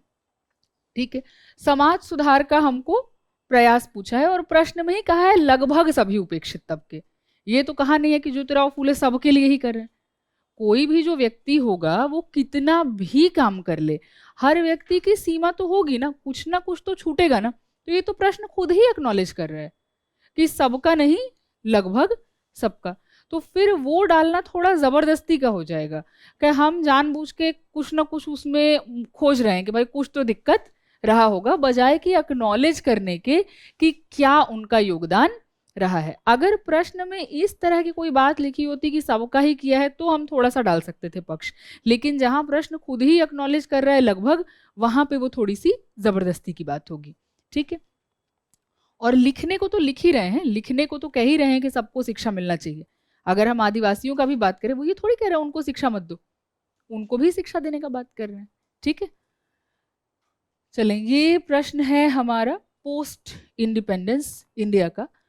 राजतंत्र, अर्थव्यवस्था, शिक्षा और अंतर्राष्ट्रीय संबंधों के विषय में आजादी के प्रारंभिक काल में भारत के सुदृढ़ीकरण की प्रक्रिया को रेखांकित कीजिए। बहुत इंटरेस्टिंग क्वेश्चन है अगर चुनौतियां पता है। आजादी के बाद हमारे सामने किस किस तरह की चुनौती है, वही है प्रश्न कि उसी चुनौतियों का हमने समाधान कैसे किया है, किस किस संदर्भ में कहा है। देखिए, कह रहा है आजादी के प्रारंभिक काल, माने हमको अभी तक के बारे में नहीं लिखना है। 1-2 दशक में, 50 का दशक क्या रहा, ज्यादा से ज्यादा हम जाएंगे तो 60 के दशक तक जाएंगे, क्योंकि यहाँ प्रारंभिक दशक भी नहीं लिखा है, प्रारंभिक काल लिखा है। तो 10-15 साल की बात लेकर के हम बात कर ले। आजादी के तुरंत बाद क्या पूछा है, भारत में सुदृढ़ीकरण की प्रक्रिया को रेखांकित करना है। माने जो देश निर्माण हमारा हो रहा है, जो सुदृढ़ीकरण की हमारी प्रक्रिया है, वो कैसी रही है। ब्लॉक्स प्रश्न ने ऑलरेडी दे दिए हैं, हमको अलग से हेडिंग बनाने का जरूरत नहीं है। प्रश्न में ऑलरेडी दिया है राजतंत्र, अर्थव्यवस्था, शिक्षा और अंतरराष्ट्रीय संबंध। ये सबसे कम मेहनत वाला क्वेश्चन है। ऐसा जो प्रश्न होता है इसमें बस जो पढ़ा है उसका सार लिखना है हमको, जो भी हमने पढ़ा होगा उसका भाव यहाँ पर हमको बताना है, कोई डिटेल इसमें हमसे एक्सपेक्ट किया ही नहीं जा रहा है। तो सिंपल प्रश्न है, इसका हम अगर जवाब लिखें तो हम जवाब में बता सकते हैं कि आज़ादी के साथ हमको बहुत सारी चुनौतियां जो मिली हैं, उन्हीं चुनौतियों को हाईलाइट करते हुए आप इंट्रोडक्शन यहाँ पर लिख सकते हैं। मेन अगर हमको बॉडी की बात करनी हो तो इन्होंने कहा है राजतंत्र, और क्या कहा है इन्होंने, अर्थव्यवस्था, शिक्षा और अंतरराष्ट्रीय संबंध। तो राजतंत्र, राजनीति, आर्थिक, जो हमारा आईआर यहाँ इंटरनेशनल रिलेशंस हो गया, इसके साथ में हमारा हो गया शिक्षा। तो इस संदर्भ में आजादी के शुरुआती काल में सुदृढ़ीकरण की प्रक्रिया क्या रही थी ये बताना है। एक एक करके अगर हम पॉइंट बताएं, क्या क्या बता सकते हैं। राजतंत्र के जो राजनीति है हमारी, उसके सामने क्या चुनौती थी, कैसे सुदृढ़ीकरण करेंगे, उसके लिए पहले चुनौती पता होगा। एकीकरण, सबसे जो हमारे सामने इमीडिएट चुनौती थी वो यही थी कि भारत को बनाओ। भारत बहुत सारे टुकड़ों में अंग्रेजों के जो कार्य थे उसके फलस्वरूप विभाजित हो चुका था। 565 रियासतों का भारत में विलय। तो सबसे पहला जो हमको यहाँ पॉइंट लिखना होगा वो हमको लिखना होगा एकीकरण। किसका? देशी रियासतों का भारत में विलय। अब यहाँ भावनाओं में नहीं बहना है हमको कि देशी रियासत तो बहुत डिटेल में पढ़ा है तो वही लिखते चले जाएं। यहाँ प्रश्न के 4 हिस्से हैं और चारों हिस्से में कई सारे पॉइंट्स हैं। तो यहाँ बहुत ज्यादा भावनात्मक होकर के नहीं काम करना है, प्रैक्टिकल होकर के काम करना है। ज्यादा से ज्यादा लिख सकते हैं कि पटेल जैसे महत्वपूर्ण लोगों के योगदान स्वरूप देशी रियासतों का विलय, ये बात हम बता सकते हैं। एकीकरण, उसके बाद क्या चुनौती था?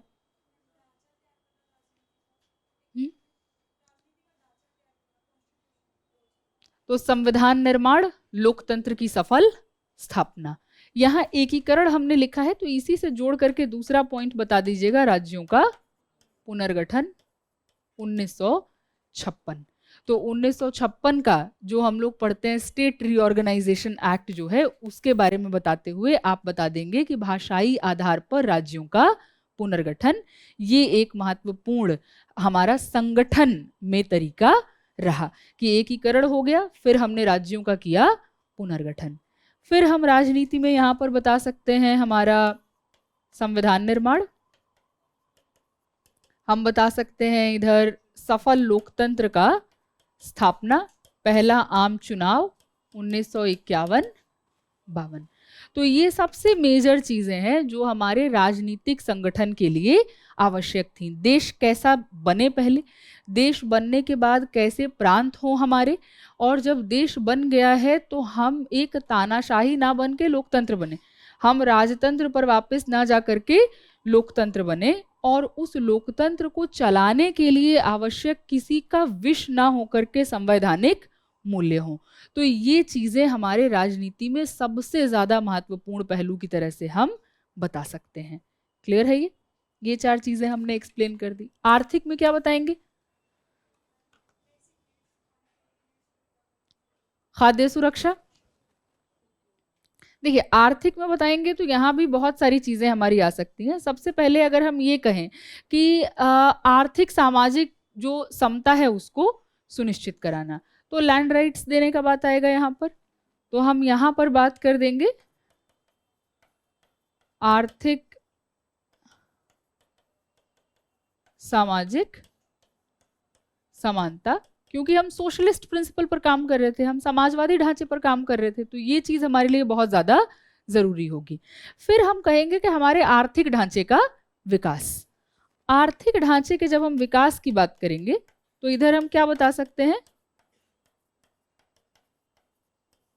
जो हमारी पंचवर्षीय योजनाएं रही हैं। तो पंचवर्षीय योजना में हम बता सकते हैं कि पहली पंचवर्षीय योजना में हमने कृषि, सिंचाई, बांध, इसके ऊपर फोकस किया। दूसरे और तीसरे पंचवर्षीय योजना पर आते हैं तो हम अपने सैन्य ढांचे के ऊपर, उद्योगों के ऊपर फोकस करते हैं। वो इधर हमने बता दिया कि ढांचागत विकास, पंचवर्षीय योजना, दोनों का उदाहरण दे दिया। पहले वाले में हमने कृषि पर फोकस किया, सिंचाई पर फोकस किया, दूसरे वाले से हमने उद्योग और सैन्य मजबूती पर फोकस करना शुरू कर दिया। तो ये हमारा हो जाएगा ढांचागत विकास। तीसरा इधर अगर हम पॉइंट ऐड करना चाहें तो हम यहाँ पर ऐड कर सकते हैं अपना खाद्य सुरक्षा का पॉइंट। हरित क्रांति, हम खाद्य सुरक्षा अपनी इंश्योर नहीं कर पा रहे थे, तो तीनों हमने ब्लॉक्स कवर कर लिए कि जो हमारे पास सबसे बड़ा चैलेंज था खाद्य सुरक्षा को सुनिश्चित कराना, वो पॉइंट हमने बता दिया। जो लोग हैं उनको आर्थिक समानता सुनिश्चित कराना, और साथ ही साथ देश का आर्थिक ढांचागत विकास। तो उस संदर्भ में पंचवर्षीय योजना का उदाहरण दे दीजिए। आप यहाँ पर ये बता दीजिए, एसबीआई वगैरह का आप एग्जाम्पल दे सकते हैं कि राष्ट्रीय बैंकों का स्थापना, निवेश के संदर्भ में वो चीजें हमारे लिए महत्वपूर्ण हो जाती हैं। तो उसको बताते हुए आप आर्थिक ढांचे के बारे में बात कर सकते हैं कि हमने आर्थिक सुदृढ़ीकरण अपना कैसे किया है। क्लियर है ये? इंटरनेशनल रिलेशंस का अगर हमको बात करना हो तो कैसे किया है हमने? पंचशील। सबसे पहले तो शुरू कीजिए शीत युद्ध के दौर में गुट निरपेक्षता। पहला फैसला तो हमने ये किया ना कि ना हम पूंजीवादी खेमे में जाएंगे ना हम साम्यवादी खेमे में जाएंगे, हम गुट निरपेक्षता के नीति को अपनाएंगे। तो बांडुंग सम्मेलन का रेफरेंस देते हुए यहाँ बता दीजिए कि गुट निरपेक्षता के नीति का समर्थन, किसी भी खेमे में हम शामिल नहीं हुए। तो शीत युद्ध के दौर में गुट निरपेक्षता के सिद्धांत का समर्थन। सबसे मेजर चीज जो हमारे विदेश नीति की है वो यही है, जिसने हमको एक लीडर के तरह से स्थापित कर दिया वैश्विक स्तर पर, जहां हम ये चीज को रख पा रहे हैं कि हमारी एक स्वतंत्र विदेश नीति है उस वक्त भी जिस वक्त हम आर्थिक रूप से बहुत मजबूत नहीं है, जिस वक्त हम खाने तक के लिए दूसरे के ऊपर डिपेंडेंट थे। तो सबसे पहला जो हमको पॉइंट रखना चाहिए वो रखना चाहिए गुट निरपेक्षता का सिद्धांत। फिर हम यहां पर बता सकते हैं पंचशील के बारे में,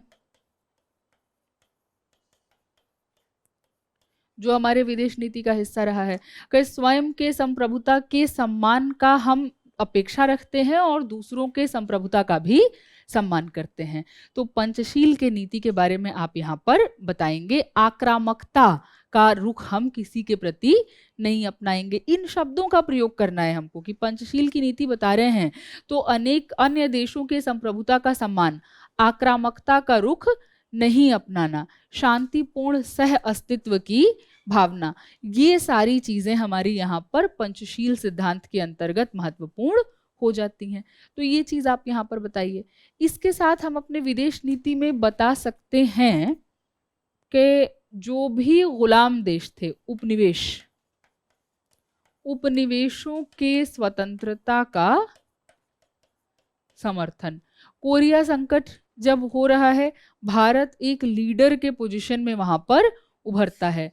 मिस्र में जब स्वेज नहर का संकट होता है तो भारत है जो बहुत मुखर तरीके से, जो यूनाइटेड नेशंस की बैठक है उसके जनरल असेंबली में मिस्र के संप्रभुता का मुद्दा उठाता है। ये सारी चीजें आप लोग आईआर में पढ़ेंगे, विश्व इतिहास में भी ये चीजें हम आपको कराएंगे। तो वो उदाहरण देकर के आप यहाँ बता सकते हैं कि अनेक उपनिवेशों की स्वतंत्रता का समर्थन, कोरिया संकट के समय एक नेतृत्वकर्ता की भूमिका में होना, साथ ही साथ मिस्र के स्वेज संकट के समय मिस्र के संप्रभुता के प्रश्न को प्रभावी तौर पर उठाना। तो उदाहरण के साथ हम यहाँ अपना जो विदेश नीति रहा है उसके बारे में बात कर सकते हैं। क्लियर है ये? शिक्षा में क्या बताएंगे?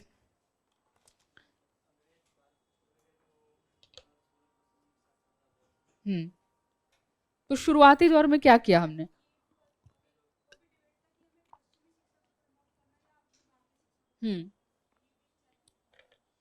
तो इसमें आप लिखेंगे कैसे? राधा कृष्णन आयोग, राधा कृष्णन आयोग बताइए, यूजीसी का गठन बताइए, हमारा अपना जो हमारा शैक्षणिक करिकुलम है उसका विकास बताइए। लिखना कैसे है वो चीज बहुत इंपॉर्टेंट हो जाती है।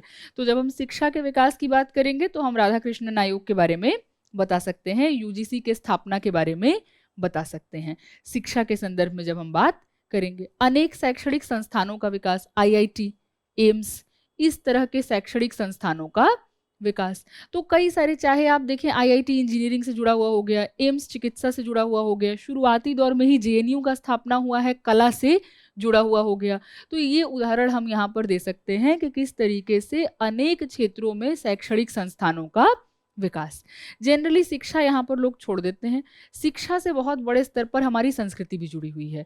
तो तीसरी चीज आप यहाँ पर ये बताइए कि अनेक संस्थाओं का विकास संस्कृति के प्रमोशन के लिए, ललित कला अकादमी, साहित्य कला अकादमी, रविंद्र भवन, ये कम से कम 2 उदाहरण तो दे ही सकते हैं। साहित्य कला अकादमी, ललित कला अकादमी बहुत फेमस उदाहरण हैं, तो हम इसका यहाँ पे उदाहरण दे सकते हैं। एक हमने आयोग के बारे में बता दिया, आयोग पूरा करिकुलम कैसे डिसाइड होगा, किस तरीके से हमारा ढांचा बनेगा, जो कि यूजीसी करेगा, ये हमने इधर बता दिया। संक्षेप में हमने लिखा नहीं बहुत डिटेल में, लेकिन हमने जहां यूजीसी लिख दिया वहां पर वो पूरा शैक्षणिक जो हमारा करिकुलम बनेगा उसकी बात हमने यहाँ पर कर दी।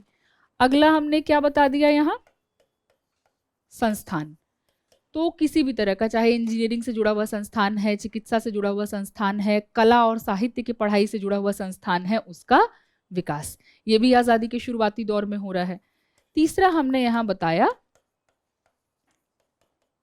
सांस्कृतिक संस्था, क्योंकि हमारा जो पश्चिमीकरण हो गया था, हम अपने खुद के संस्कृति के विकास के लिए क्या कर रहे हैं। तो साहित्य कला अकादमी, ललित कला अकादमी जैसे सांस्कृतिक संस्थानों की स्थापना, वो चीज हम यहाँ पर बताकर बता सकते हैं शिक्षा का विकास। बहुत ज्यादा आगे नहीं जाना है, नहीं तो आगे जाकर के और भी चीजें हैं, कोठारी कमीशन है, ऑपरेशन ब्लैक बोर्ड है, कस्तूरबा बालिका योजना है, लेकिन वो सब बहुत बाद में हो रहा है। यहाँ इन्होंने हमसे क्या पूछा है, शुरुआती दौर में क्या हो रहा है, तो शुरुआती दौर की बातें यही हैं। बाद के दौर में 80 के दशक में, 90 के दशक में क्या हो रहा है, उस चीज में हमको यहाँ नहीं जाना है। तो हमको ये भी समझना जरूरी है कि कहाँ रुकना है। तो यहाँ पर ज्यादा से ज्यादा हम जाएं 60-65 के साल तक। क्लियर है ये? UPSC Mains demands more than just knowledge. It requires the art of presenting that knowledge clearly, concisely, and convincingly on paper. Without the right approach, even well-prepared content can fall short. You need structured guidance to overcome bottlenecks and translate your preparation into well-structured, impactful answers. Visionai S present a specially curated offline and online masterclasses for answer writing in Delhi. It offers 5 focus sessions to build strong answer writing fundamentals, craft impactful introductions and conclusions, use examples, data and illustrations effectively, practice through live demonstrations, receive personalized feedback on evaluated assignments, learn proven strategies from UPSC toppers. Attend the free orientation on 18th August, with the classes starting from 19th August at 5 p.m.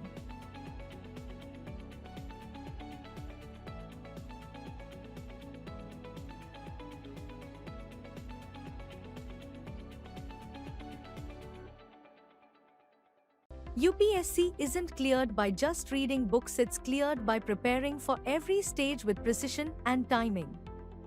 Many aspirants focus on prelims first, delay mains answer writing, and think about interview only after results. This fragmented approach costs success. Lakshya Integrated Mentoring Program 2026, starting 14th August 2025, eliminates these gaps with a single, end-to-end preparation system for prelims, mains, and interview. Lakshya ensures structured coverage of GS, CSAT, essay, and ethics, integrated answer writing practice and prelims testing, dedicated mentors for strategy, evaluation, and progress tracking, toppers and expert sessions to refine approach and execution, focused interview guidance and mock sessions to build personality and confidence for the final stage. Prepare the way toppers do. Integrated, strategic, and result-oriented with Lakshya 2026. Because UPSC success is never an accident. It's a well-executed plan.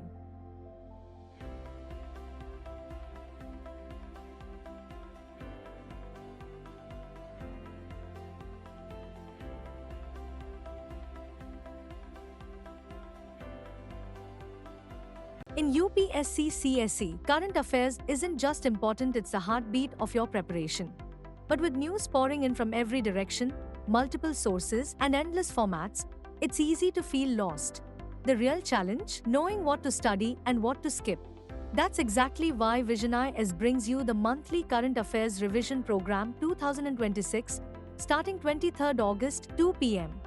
Across 60 comprehensive classes, available both offline and online, we decode the most relevant national and international news for you, drawing from trusted sources like The Hindu, Indian Express, Economic Times, PIB, Yojana, and more. With expert guidance, personalized mentoring, and rigorous MCQ plus mains-oriented assessments, you'll build a rock-solid grasp over current affairs, streamlining your preparation for prelims, mains, and the interview stage. A strong hold over current affairs isn't optional, it's your way to succeed in UPSC CSE.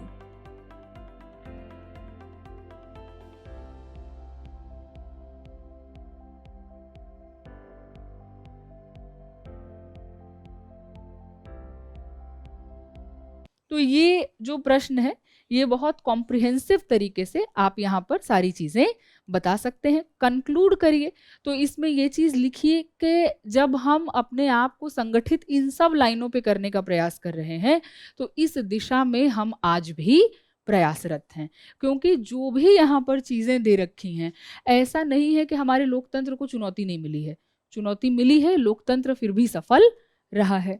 आर्थिक में हम बात करें तो इतने साल के बाद भी पूरी तरह से तो आर्थिक सामाजिक समानता आई नहीं है। आज भी अगर आप देखिए रिच पुअर डिवाइड बढ़ ही रहा है, लेकिन उस दिशा में हम एक काम कर रहे हैं।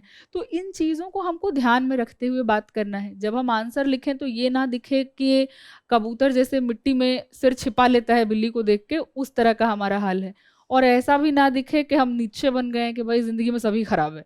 तो दोनों चीज़ें हमको नहीं करनी है, बीच का हमको रास्ता अपनाना है कि अनेक प्रयास किया गया है और इस दिशा में अभी भी हम प्रयासरत हैं। क्लियर है ये चीज़? तो ये हमारा आंसर हो जाएगा इसका।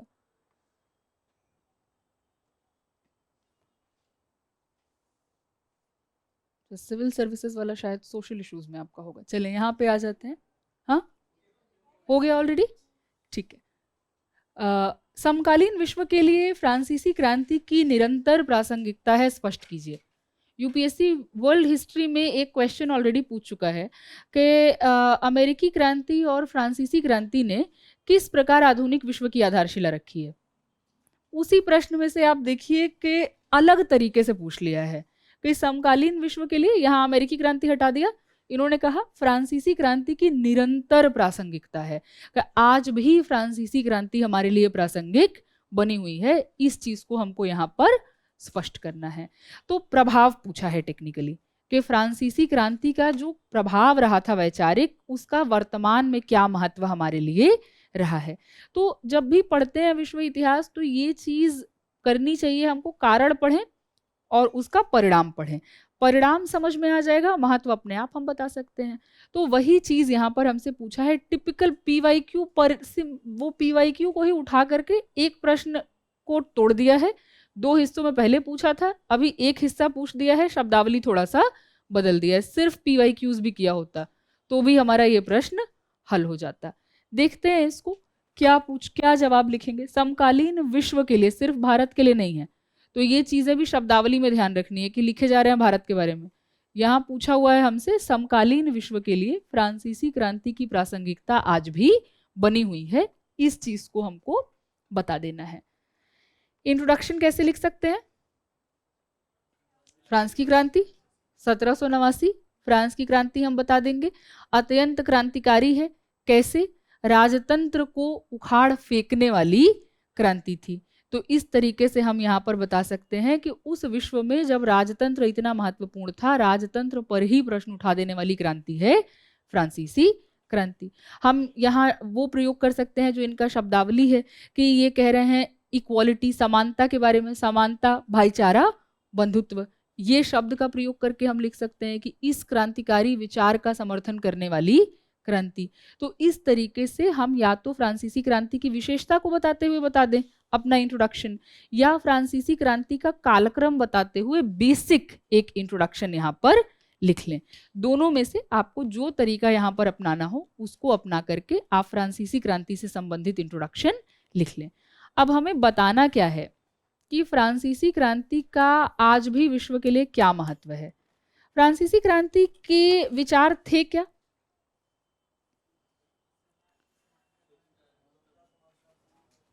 स्वतंत्रता, समानता,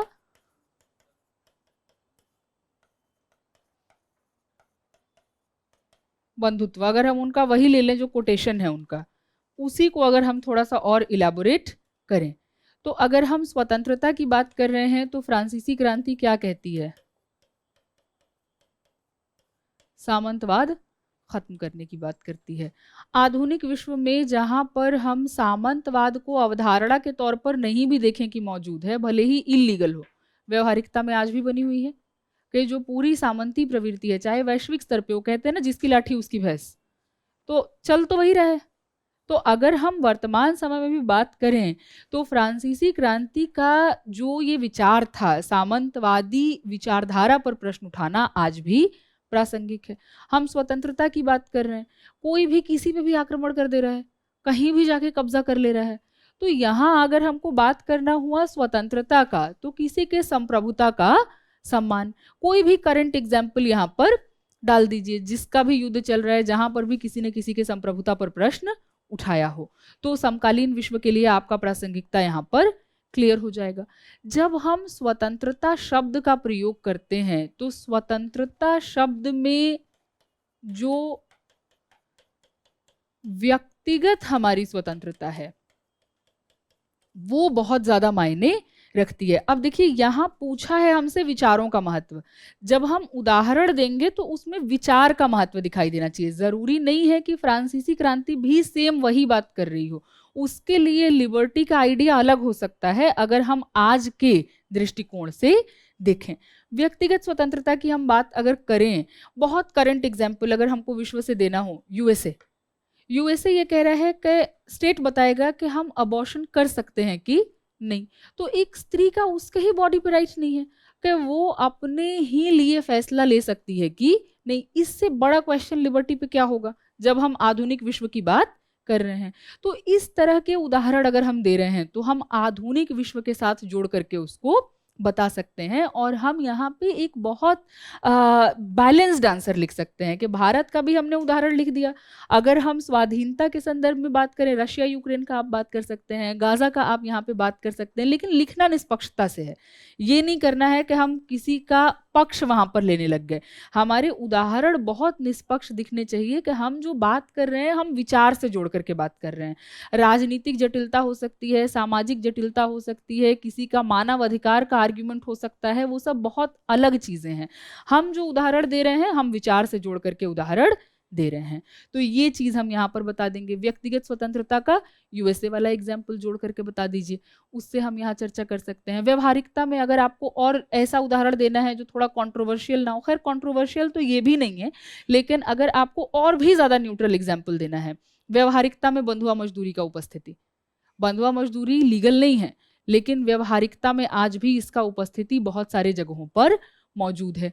तो ये आप यहाँ पर बात कर सकते हैं जब हम व्यक्तिगत स्वतंत्रता या व्यक्तिगत स्वाधीनता के बारे में बात करते हैं।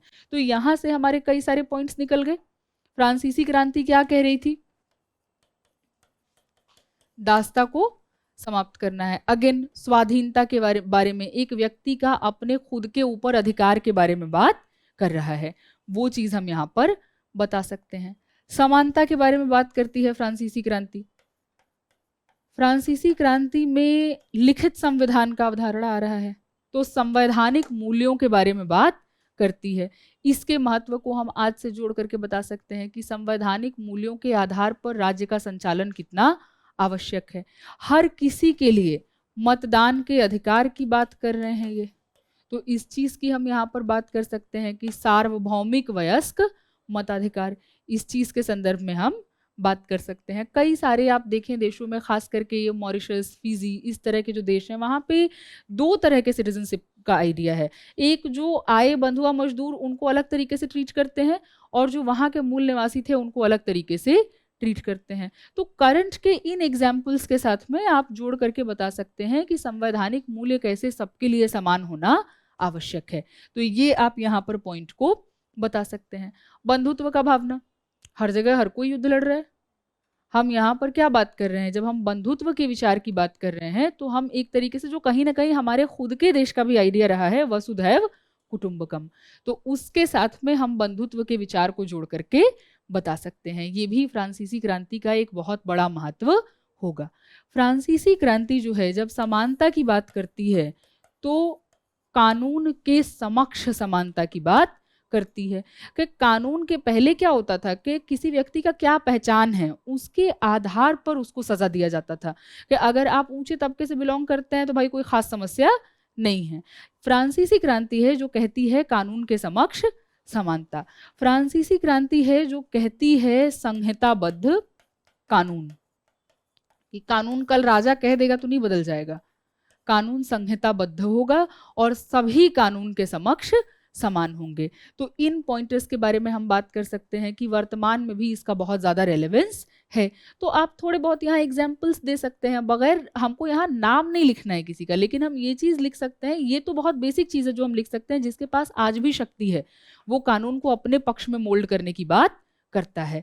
तो जब हम इस तरह के उदाहरण लिख रहे हैं तो हम ये चीज़ बता रहे हैं कि भाई विचार जो है उसका व्यवहारिकता में महत्व आज भी है और उस चीज़ को लागू किया जाना जरूरी है। तो ये आप यहाँ बता सकते हैं। फ्रांसीसी क्रांति बात करती है आधुनिक शिक्षा की, कि शिक्षा का अधिकार सबको है और शिक्षा राज्य की जिम्मेदारी है। अगेन वर्तमान प्रासंगिकता इसकी बनी हुई है कि जब हम शिक्षा की बात कर रहे हैं तो शिक्षा सबके लिए होनी चाहिए। ऐसा नहीं है कि हम किसी को कह देंगे भाई तुम्हारा ये जाति है तुम शिक्षा ले लो, तुम्हारा ये धर्म है तुम ले लो, तुमको नहीं देंगे। इस तरह की चीज यहाँ पर नहीं होनी चाहिए। जब हम शिक्षा के जिम्मेदारी की बात करते हैं, नेपोलियन कहता है ये चीज कि जो शिक्षा है वो राज्य का जिम्मेदारी है। अगेन बहुत प्रासंगिक है। आज भी वैश्विक स्तर पर बहुत सारे ऐसे लोग हैं जो 2 वक्त का रोटी नहीं खा पाते हैं अपने लिए। तो जब 2 वक्त का रोटी नहीं जुटा पा रहे हैं तो शिक्षा कैसे लेंगे खुद के लिए? तो यदि शिक्षा राज्य का जिम्मेदारी नहीं हुआ तो उन तबकों तक शिक्षा पहुंचाना बहुत ज्यादा मुश्किल होगा। तो हम इस चीज का शिक्षा वाला जो पॉइंट है उसके ऊपर भी इलैबोरेट कर सकते हैं और वर्तमान में इसकी क्या प्रासंगिकता है उसके बारे में हम बात कर सकते हैं। तो ये सारे जो आपके पॉइंटर्स हैं, यहाँ पे और भी कुछ कुछ पॉइंटर्स बन सकते हैं, लेकिन हमको जो मेजर पॉइंट्स हैं वो यहाँ पर हाईलाइट करना है, उसके उदाहरण हमको यहाँ पर देने हैं। एक धर्म का आप चाहें तो पॉइंट ऐड कर सकते हैं जो बहुत ज़्यादा इम्पोर्टेंट है कि राज्य और धर्म के बीच में अलगाव होना चाहिए। राज्य जो है उसका संचालन धर्म नहीं करेगा, राज्य का संचालन जो शासक वर्ग है उसके द्वारा किया जाना चाहिए। तो अगेन हम इसका भी वर्तमान प्रासंगिकता बता सकते हैं कि धर्म प्रशासन को नियंत्रित ना करे। तो ये सारी चीजें बताते हुए आप फ्रांसीसी क्रांति के बारे में बात कर सकते हैं। आप बता सकते हैं कि कैसे फ्रांसीसी क्रांति आधुनिक मूल्यों का प्रतिनिधित्व करती थी जो आज भी अत्यंत प्रासंगिक है। क्लियर है ये? तो ये सारे क्वेश्चंस जो हैं ये हमारे हो गए इतिहास, कला और संस्कृति के। कुछ पूछना चाहते हैं आप इसमें? जी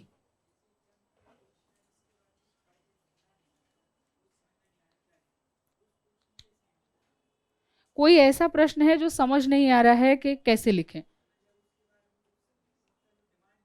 हाँ, डिमांड के बारे में घर से तो पढ़ के नहीं जाएंगे, घर से तो टॉपिक के बारे में पढ़ के जाएंगे। तो सिलेबस, आउट ऑफ सिलेबस पूछा क्या है? आप एग्जाम्पल देके बताइए तब हम आपको ये बता पाएंगे ना।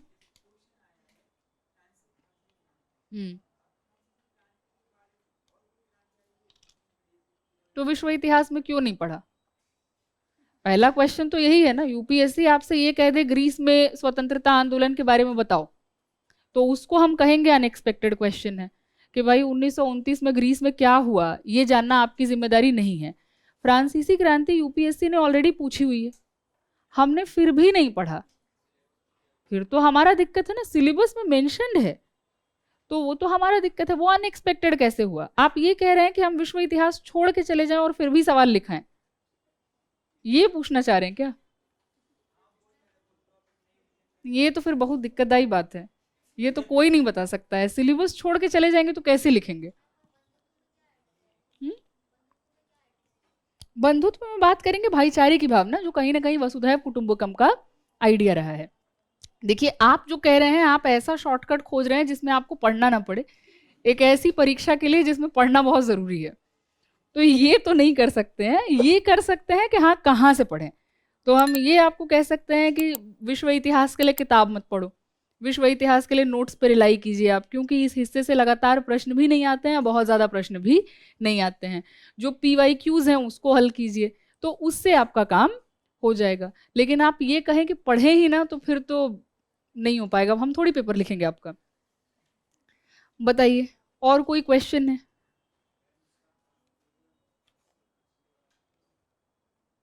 इसका कंक्लूजन आप बता सकते हैं, जैसे हमने यहाँ पे शब्द प्रयोग किया आधुनिकता, कि फ्रांसीसी क्रांति किस प्रकार आधुनिक विचारों का द्योतक है जो वर्तमान समय में भी अत्यंत प्रासंगिक है। या ऐसे लिख दीजिए कि फ्रांसीसी क्रांति के आधुनिकता के क्रांतिकारी विचारों ने यूरोप में यूरोप के बदलावों में महत्वपूर्ण भूमिका निभाई तथा आज भी प्रासंगिक है। ठीक है, ऐसे करके बता दीजिए। और पिछला वाला तो बताया ना, उसको वर्तमान से जोड़ करके बताइए कि कैसे ये जो सुदृढ़ीकरण की प्रक्रिया है इसके दिशा में महत्वपूर्ण बदलाव हुए हैं, लेकिन आज भी हम प्रयासरत हैं। ठीक है, और कोई प्रश्न? तो पेपर देख कर समझ में क्या आता है? जो बेसिक बातें हैं, PYQs बहुत ज़रूरी है, किसी भी हिस्से को छोड़ना नहीं है, सारे हिस्सों को पढ़ना है। बस ये रखना है कि हमको फोकस कहाँ पर कितना रखने का ज़रूरत है। जैसे विश्व इतिहास है, जो आज़ादी के बाद का भारत है, उसको हम नोट से अपने पढ़ें। जो बाकी चीज़ें हैं उसमें हम नोट्स को भी पढ़ें, PYQs को बहुत ध्यान से हम करते रहें, प्रैक्टिस हम और ज़्यादा अच्छे से करें। तो ये चीज़ें हमको ध्यान रखने की ज़रूरत है। पढ़ना हर हिस्सा है, PYQs बहुत इंपॉर्टेंट है, करंट में क्या चल रहा है उससे जोड़ करके इतिहास को पढ़ना बहुत ज़रूरी है, क्योंकि प्रश्न में ये सारी चीज़ें हमको दिखाई दे रही हैं, कुछ अलग नहीं है। पहले भी ये सारी चीज़ें रेलेवेंट थी, इस साल के पेपर से भी यही क्लियर है कि ये सारी चीज़ें बहुत रेलेवेंट हैं। तो इसको ध्यान में रखते हुए पढ़िए। All the best. अगले सब्जेक्ट का किसका डिस्कशन है अभी आपका? चलिए ज्योग्राफी पढ़िए फिर। Have a good day.